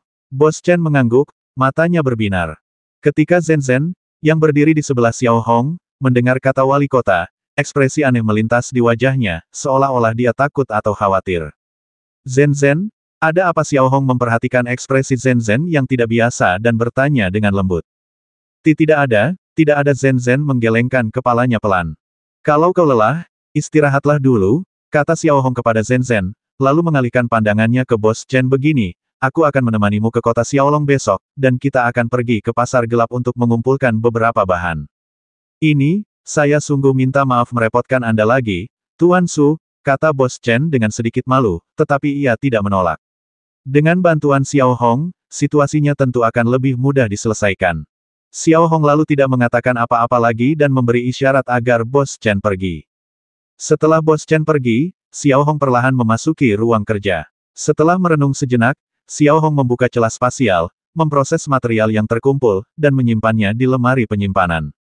Kemudian, ia mengeluarkan buku catatan baru dari laci yang terkunci, mencatat material yang dimilikinya, dan mulai merancang rune pertempuran untuk dirinya sendiri sebagai Grandmaster level 5. Pertama, buat sketsa bentuk umum rune pertempuran yang Anda inginkan, lalu perbaiki berdasarkan bahan utama yang Anda miliki.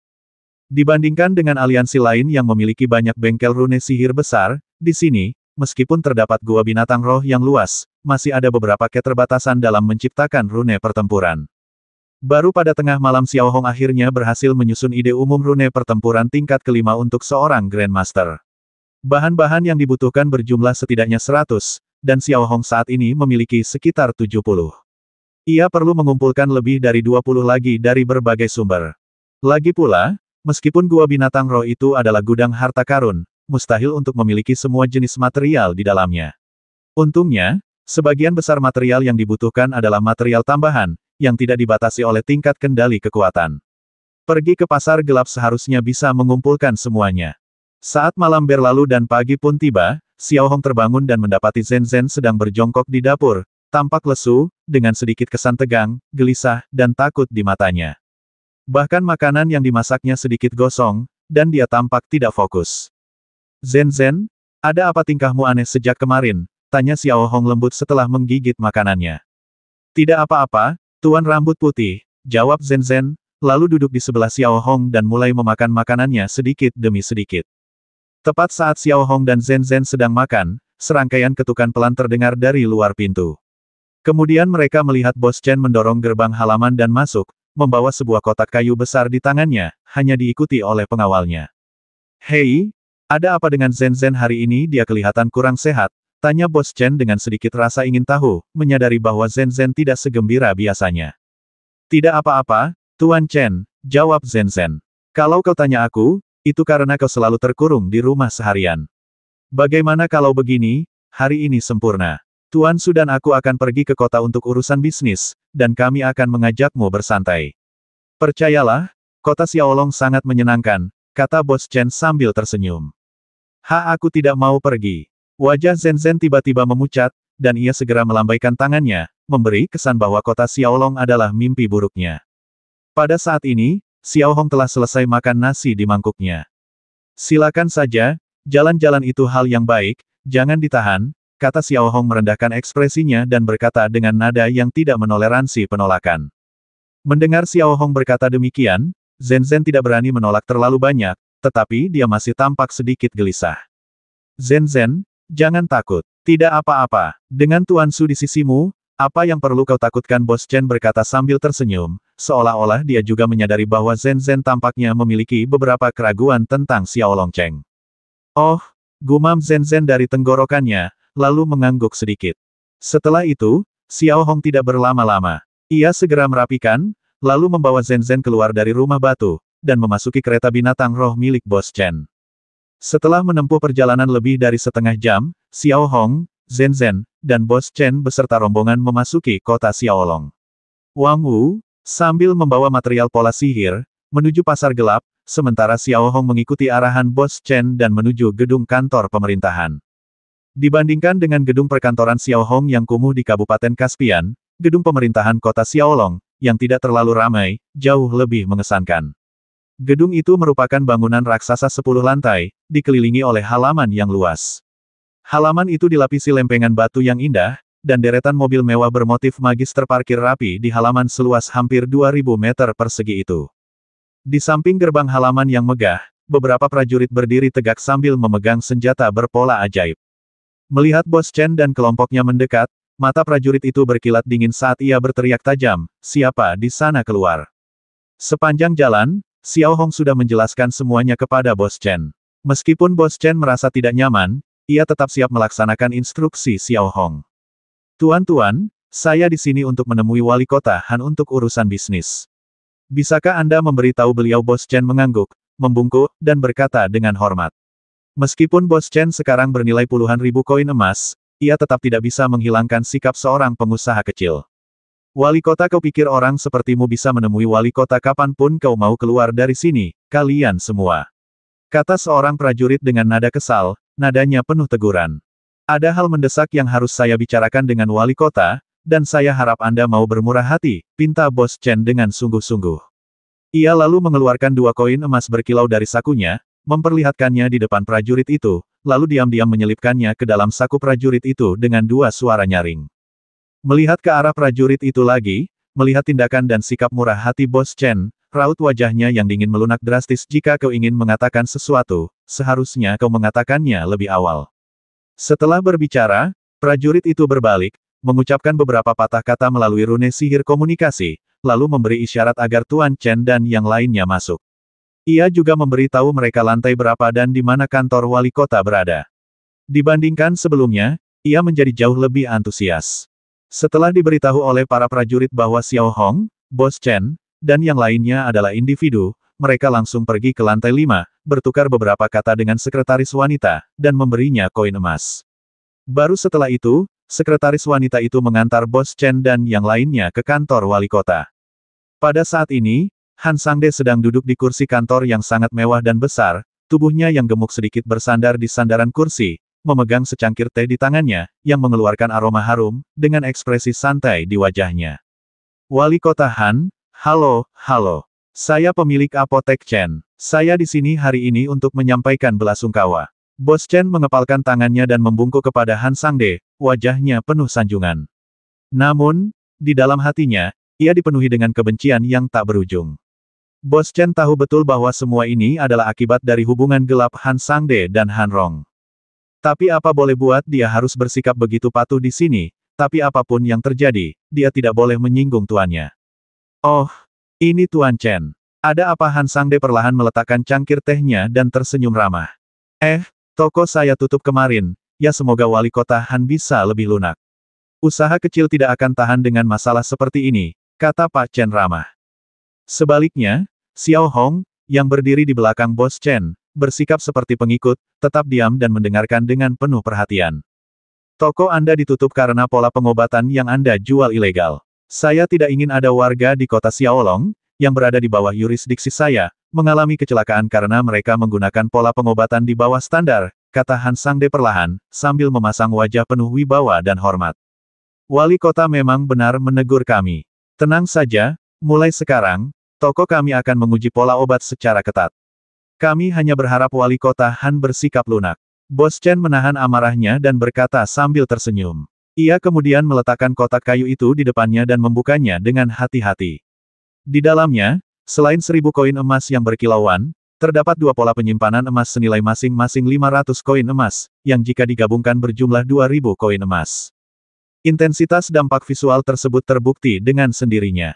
Ini hanya tanda terima kasih kecil saya. Jangan khawatir, ini baru transaksi pertama, akan ada banyak pesanan baru di masa mendatang, lanjut Bapak Chen. Sebaliknya, tatapan Han Sangde sedikit berkedip sebelum kembali tenang seperti biasa. Ia lalu mengangkat kepalanya sedikit, melirik Bos Chen, dan kilatan tajam melintas di matanya. Bos Chen, apa maksudmu dengan ini? Kau anggap aku apa? Mendengar kata-kata Han Sangde, raut wajah Xiao Hong sedikit berubah, karena ia menyadari sesuatu. Tampaknya hubungan antara Han Rong dan Han Sangde tidak semata-mata karena masalah keuangan. Kemungkinan besar Han Sangde adalah dalang di balik toko obat flu besar. Dentang, dentang, dentang. Tepat saat itu, serangkaian ketukan tak beraturan terdengar dari pintu. Detik berikutnya, seorang pemuda yang tampak berusia awal 20-an, mengenakan kemeja ungu dan celana jin putih, masuk. Rambutnya agak panjang, wajahnya seperti bayi, dan sikapnya riang, tetapi matanya yang kecil memancarkan kilatan tajam. Dan dia adalah putra satu-satunya Han Sangde, Handi. Ayah, aku. Saat Handi memasuki kantor, bahkan sebelum dia sempat berbicara, pandangannya segera tertuju pada meja ayahnya, tempat 2.000 koin emas berkilauan dan pola penyimpanan emas terus-menerus menarik perhatiannya. Kemudian, Handi melihat beberapa orang berdiri di ruangan itu. Bos Chen, Xiao Hong yang rendah hati. Tepat saat Handi mengamati orang-orang di depannya, tatapannya tiba-tiba terfokus pada Zhen Zhen, ekspresi aneh melintas di wajahnya, lalu dia menyipitkan matanya sedikit. Di saat yang sama, Zhen Zhen bergidik ngeri melihat wajah Handi. Wajah cantiknya memucat, lalu ia mundur setengah langkah, secara naluriah bersembunyi di balik Xiao Hong dan dengan lembut meraih lengan Xiao Hong. Xiao Hong tentu saja menyadari tindakan Zhen Zhen, dan melirik Handi yang telah masuk, serta cara dia menyapa Han Sangde, tetapi ekspresinya sebagian besar tetap tidak berubah. Xiao Hong telah menyadari ada sesuatu yang tidak beres. Ini pasti putramu. Dia memang tampan dan pembawaannya luar biasa. Seperti ayah, seperti anak. Bos Chen segera memuji. Mendengar perkataan Bos Chen, secercah kebanggaan terpancar di wajah Han Sangde. Di matanya, putranya adalah sosok yang luar biasa. Meskipun agak nakal, hal itu bukan masalah baginya. Dia adalah tiran lokal di sini, jadi kenapa kalau putranya sedikit sombong? Mari kita kesampingkan masalah ini untuk saat ini. Kota Xiaolong tidak akan mengendurkan pengawasannya terhadap pola pengobatan. Ini demi kebaikan warga kota Xiaolong, lanjut Han Sangde, lalu melambaikan tangannya. Kalau begitu saya permisi dulu, kata Bos Chen sambil berbalik hendak pergi. Tunggu sebentar, bawa barang-barangmu. Han Sangde menunjuk ke sebuah kotak berisi koin emas di mejanya. Baiklah. Ekspresi Bos Chen sedikit berubah saat dia menjawab, lalu mengambil kotak kayu itu dan berjalan keluar bersama Xiao Hong dan yang lainnya, tampak agak kecewa. Handi, yang sedang berada di kantornya, melirik ke arah pintu seolah sedang berpikir keras. Kemudian ia mengalihkan pandangannya kepada ayahnya dan berkata dengan santai, "Ayah, bagaimana kalau kita terima saja uang dalam jumlah besar yang baru saja diantarkan?" Han Sangde tidak menjawab, melainkan tersenyum acuh tak acuh dan mengambil cangkir tehnya. Alasannya sederhana, ia bisa mendapatkan lebih dari jumlah itu dari Han Rong setiap tahun, dan kedua, Han Sangde tidak menyukai Bos Chen. Menurut Han Sangde, akan lebih baik jika ia bekerja sama dengan orang yang paling dikenalnya saat melakukan hal semacam ini. Bos Chen memang tidak cukup kompeten, tetapi ia bisa memanfaatkan Bos Chen untuk menekan Han Rong. Di sisi lain, Bos Chen, yang telah meninggalkan gedung kantor, tampak tertekan. Ia melirik Xiao Hong, tetapi ragu untuk berbicara. Jangan khawatir, ini bukan masalah besar. Aku punya cara lain untuk mengatasinya. Tenang saja, nanti semuanya akan baik-baik saja, kata Xiao Hong dengan tenang. Lalu ia memberi isyarat agar Bos Chen mengikutinya ke pasar gelap. Setelah berjalan sekitar 20 menit, tepat ketika Xiao Hong dan yang lainnya hendak memasuki tos serba Xiaolong, Bos Chen tiba-tiba menarik lengan Xiao Hong dan berkata dengan gugup, "Tuan Su, sepertinya ada mobil berpola ajaib yang mengikuti kita sepanjang waktu. Aku sudah memperhatikannya. Abaikan saja dia. Dengan begitu, kau juga sebaiknya tidak pergi ke pasar gelap, agar tidak ketahuan keberadaanmu. Berikan koin emasnya padaku, aku akan pergi melihat-lihat sendiri. Tolong bawa Zhen Zhen kembali." Xiao Hong menginstruksikan Bos Chen. Baiklah. Bos Chen berpikir sejenak, mengangguk setuju, berbelok ke sudut terpencil, menuangkan semua koin emas di kotak kayu ke dalam tas kain Xiao Hong, lalu berjalan ke arah lain bersama Zhen Zhen dan pengawalnya. Sambil berjalan di sepanjang jalan, Xiao Hong sedikit membungkuk. Ia memasuki tos serba Xiaolong dan langsung menuju pasar gelap. Setelah sangat mengenal proses pasar gelap, Xiao Hong mulai memperoleh bahan-bahan yang dibutuhkan untuk membuat rune pertempuran, satu persatu, sesuai dengan daftar yang telah direncanakan sebelumnya. Ia tampak normal sepenuhnya. Seperti biasa, ia tetap tenang dan kalem, menelusuri rune informasi sambil mengumpulkan materi yang dibutuhkannya. Satu-satunya perbedaannya adalah di antara berbagai material yang diperoleh Xiao Hong, beberapa tidak diperlukan untuk membuat rune pertempuran Grandmaster level 5, dan semua material ini mengandung racun yang kuat. Adapun apa yang akan dilakukannya, tampaknya hanya Xiao Hong sendiri yang tahu. Setelah berkeliaran di pasar gelap selama sekitar 2 jam, Xiao Hong telah menyapu 2.000 koin emas dan mengumpulkan sebagian besar berbagai bahan. Sambil memanggul ransel berisi material, Xiao Hong meninggalkan pasar gelap dan memasuki toilet di tos serba Xiaolong. Setelah menutup ruangan pribadi itu, Xiao Hong membuka celah spasial dan melewatinya, memasuki hutan yang tenang di dekat desa Sidong. Menatap langit, hari sudah lewat tengah hari.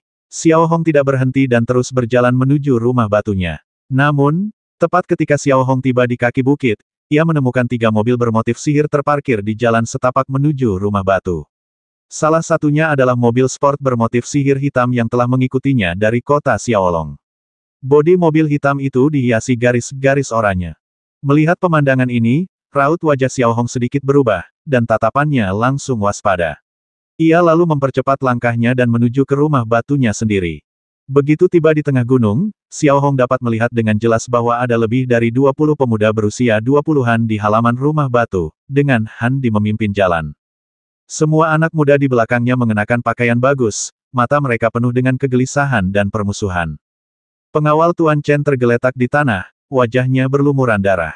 Zhen Zhen meringkuk di sudut, wajahnya dipenuhi ketakutan, persis seperti yang pernah dilihat Xiao Hong sebelumnya, meringkuk di lengkungan jembatan, wajahnya berkaca-kaca karena ketakutan.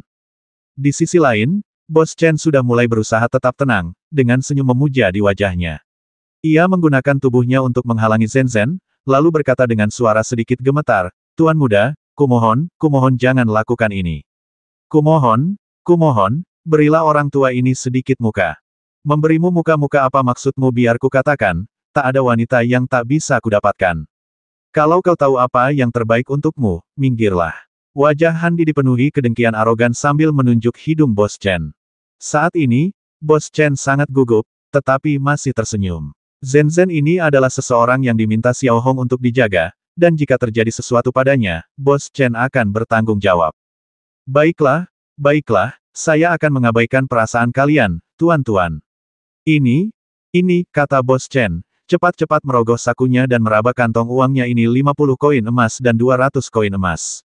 Tuan-tuan, dengan ini, kalian bisa dengan mudah memesan seluruh restoran. Ada banyak wanita cantik di sana untuk menghibur kalian. Saya harap kalian semua tidak mengganggu Zhen Zhen.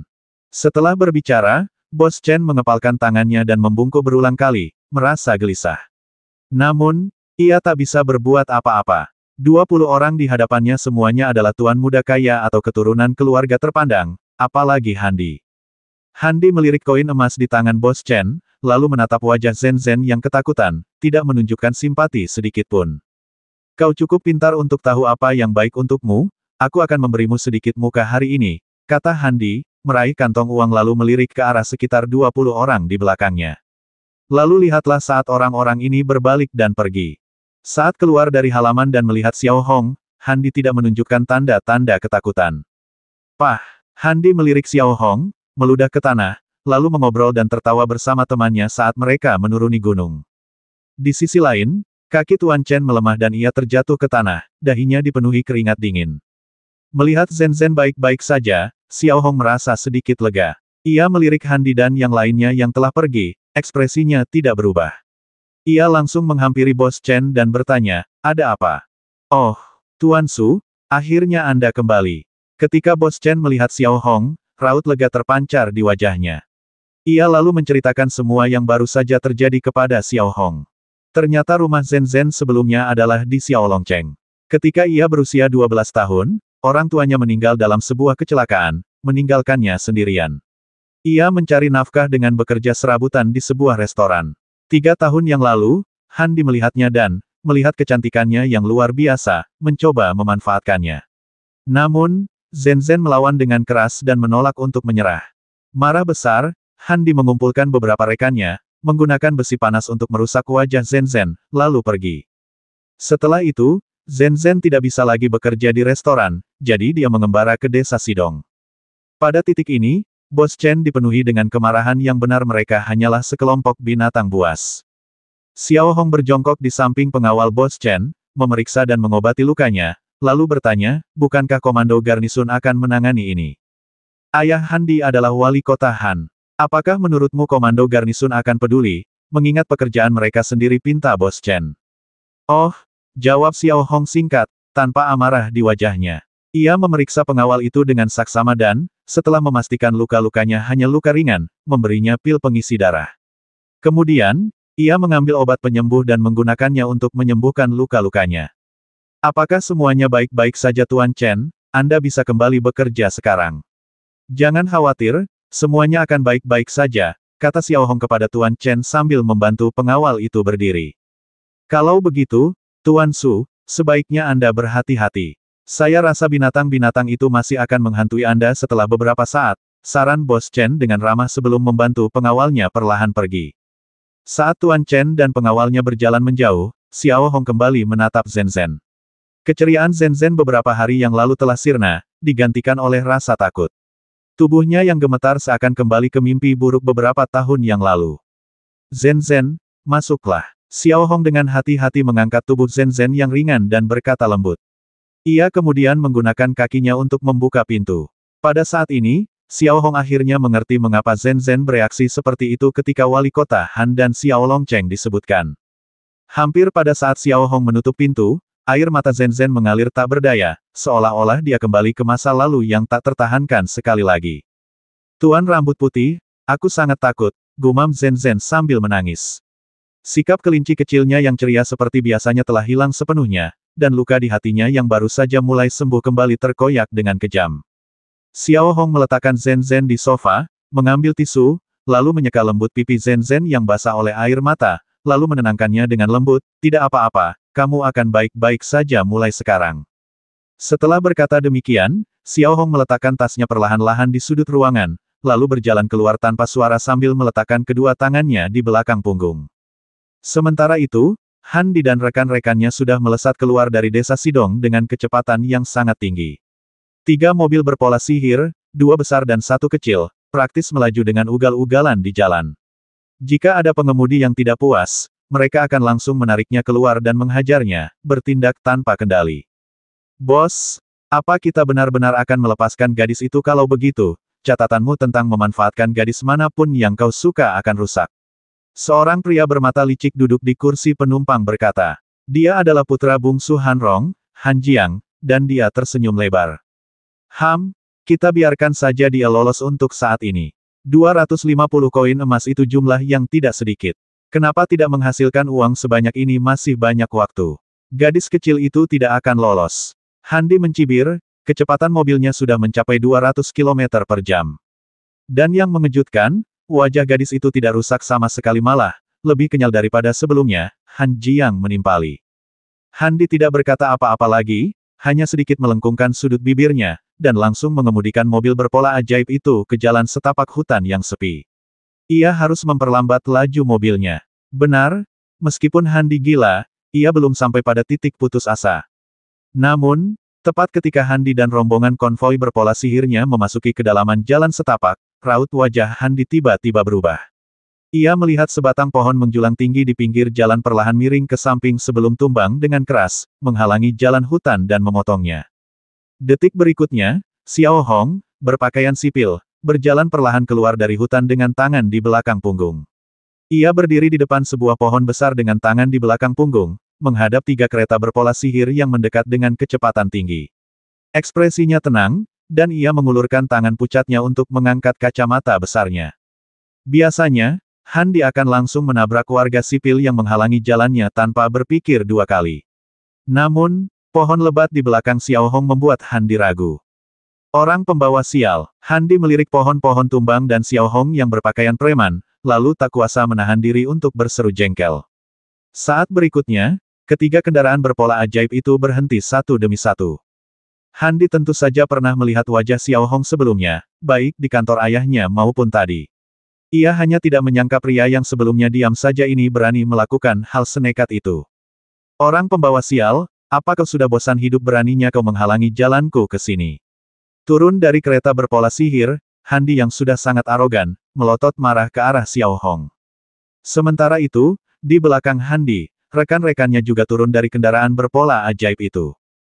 Terus kenapa Xiao Hong mengangkat matanya, melirik orang-orang di depannya, dan berkata dengan suara berat.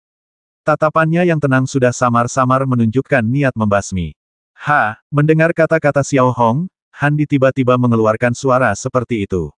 Selama bertahun-tahun di kota Xiaolong, ini pertama kalinya ia mendengar seseorang berani mengucapkan kata-kata sombong seperti itu di hadapannya. Sepertinya kau benar-benar tidak tahu apa yang baik untukmu, dan di tempat sepi ini, mari kita lihat bagaimana aku membasmimu hari ini. Mata Han Di melebar saat berbicara, dan pada saat yang sama, ia perlahan mengeluarkan sebuah tas berpola sihir yang sangat indah dari kursi belakang kereta berpola sihir. Di dalamnya terdapat semua pola pertempuran tingkat ke-7 atau ke-8 dari Apprentice Master. Sementara itu, 20 rekan Handi juga mengeluarkan kantong-kantong berpola ajaib dari bagasi atau kotak penyimpanan, yang semuanya berisi pola pertempuran. Di kerajaan Sang Bang Zenyi, tampaknya memiliki rune pertempuran secara pribadi dapat mengakibatkan hukuman penjara setidaknya 10 tahun. Xiao Hong menatap Handi dan makhluk-makhluk kecil lainnya, yang semuanya mengeluarkan rune pertempuran mereka dan mengaktifkannya, tatapannya tak tergoyahkan. Terus kenapa kalau kau memang mampu, pergilah cari komando garnisun untuk menangkapku. Tapi sepertinya kau tak punya kesempatan itu, kata Handi, lalu menoleh ke arah Han Jiang dan berteriak tajam, serang. Pukul dia sampai mati. Aku akan bertanggung jawab kalau terjadi apa-apa. Dimengerti, bos, jawab Han Jiang, kilatan ganas terpancar di wajahnya.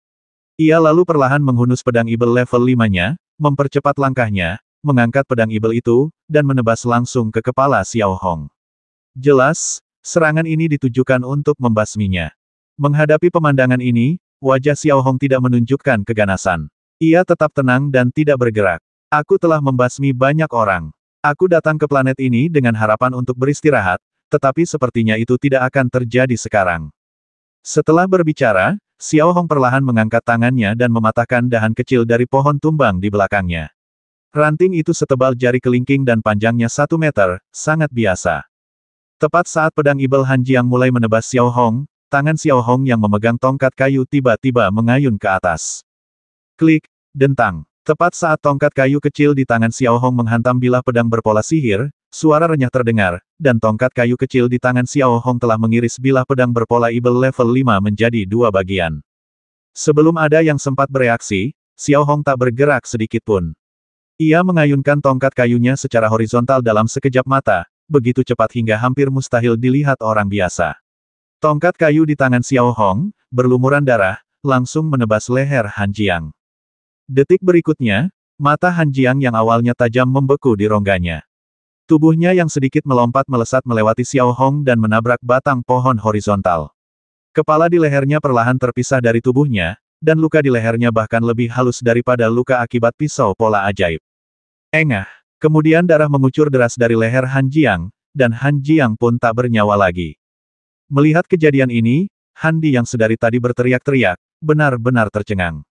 Ini pertama kalinya dalam hidupnya seseorang berani membasmi temannya di depannya tanpa rasa bersalah. Lagi pula, Xiao Hong tadi hanya menggunakan tongkat kayu. Apa maksudnya? Itu memberi kesan bahwa tongkat kayu di tangan Xiao Hong bahkan lebih kuat daripada artefak rune setingkat master. Bagaimana ini bisa terjadi? Apa sebenarnya benda ini? Handi tak kuasa menahan diri untuk bertanya pada dirinya sendiri. Melihat ujung tongkat kayu di tangan Xiao Hong, tetesan darah terus mengalir ke bawah. Bukan hanya Handi, tetapi juga putra-putra kejam dari keluarga kuat dan kaya di belakangnya. Semuanya menunjukkan ekspresi ngeri di wajah mereka. Dulu, dengan mengandalkan tanda pertempuran, jumlah, dan kekuatan keluarga, mereka bisa melakukan kejahatan apapun. Lagi pula, rakyat jelata tidak memiliki tanda pertempuran dan bisa diganggu sesuka hati. Tapi sekarang, dasar pria berkacamata, apa kau tahu siapa ayahku? Apa yang kau lakukan akan membuatmu menyesalinya seumur hidup. Handi menenangkan diri dan melanjutkan, mencoba menggunakan nama ayahnya untuk mengintimidasi Xiao Hong. Xiao Hong terkekeh pelan, ekspresinya dipenuhi dengan penghinaan terus. Kenapa? Tak dapat dipungkiri, Handi merasa sedikit terintimidasi saat ini. Namun, kesombongan yang telah ia tanamkan sejak kecil tak akan mudah membuatnya menundukkan kepala, apalagi karena ada lebih dari 20 orang di belakangnya. Ini wilayah kita, siapapun yang berani membuat masalah, basmi dia. Handi memberi perintah ini kepada rekan-rekannya di belakangnya. Namun, ketika mereka melihat rekan-rekan mereka, mereka semua tercengang. Mereka menatap Han Jiang yang sekarat di samping Xiao Hong, wajah mereka pucat pasi. Mereka bukan tentara, juga bukan orang yang putus asa. Mereka hanyalah tuan muda yang arogan dan mendominasi. Satu-satunya tujuan hidup mereka adalah menghambur-hamburkan kekayaan keluarga, mengandalkan kekuasaan atau uang orang tua mereka untuk melakukan apapun yang mereka inginkan dan menghambur-hamburkannya dengan sembrono. Menghadapi perintah Handi, tak seorang pun berani bergerak lagi. Mereka semua membeku di tempat, lengan mereka sedikit gemetar. Orang pembawa sial, apa kau tuli tangkap aku? Siapapun yang berani melawan, percayalah, aku akan membuat seluruh keluargamu bangkrut. Lanjut Handi dengan marah. Mendengar ini, para pemuda itu semakin terkejut. Sambil berusaha tetap tenang, mereka perlahan mengangkat tangan, bersiap menyerang Xiao Hong. Melawan atau tidak melawan tidak ada bedanya. Karena aku sudah memutuskan untuk bertindak, tak seorang pun dari kalian bisa lolos hari ini. Semoga kalian tidak mengalami kematian yang mengerikan, tetapi kemungkinannya kecil. Xiao Hong perlahan melangkah maju, lalu tiba-tiba melesat bagai sambaran petir. Dengan para pemula di level magang ini, rasanya mustahil membayangkan mereka bisa melihat gerakan seorang Grandmaster level 5. Hanya dalam sepersekian detik, Xiao Hong muncul di hadapan seorang master muda tanpa ampun. Tongkat kayu di tangannya berubah menjadi bayangan-bayangan tak terhitung jumlahnya di hadapan sang master muda. Detik berikutnya, ketika kau menatap tuan muda ini lagi, ada bekas-bekas darah di sekujur lengan, kepala, paha, dan tubuhnya. Kemudian tubuhnya roboh dan terpotong menjadi 8 bagian.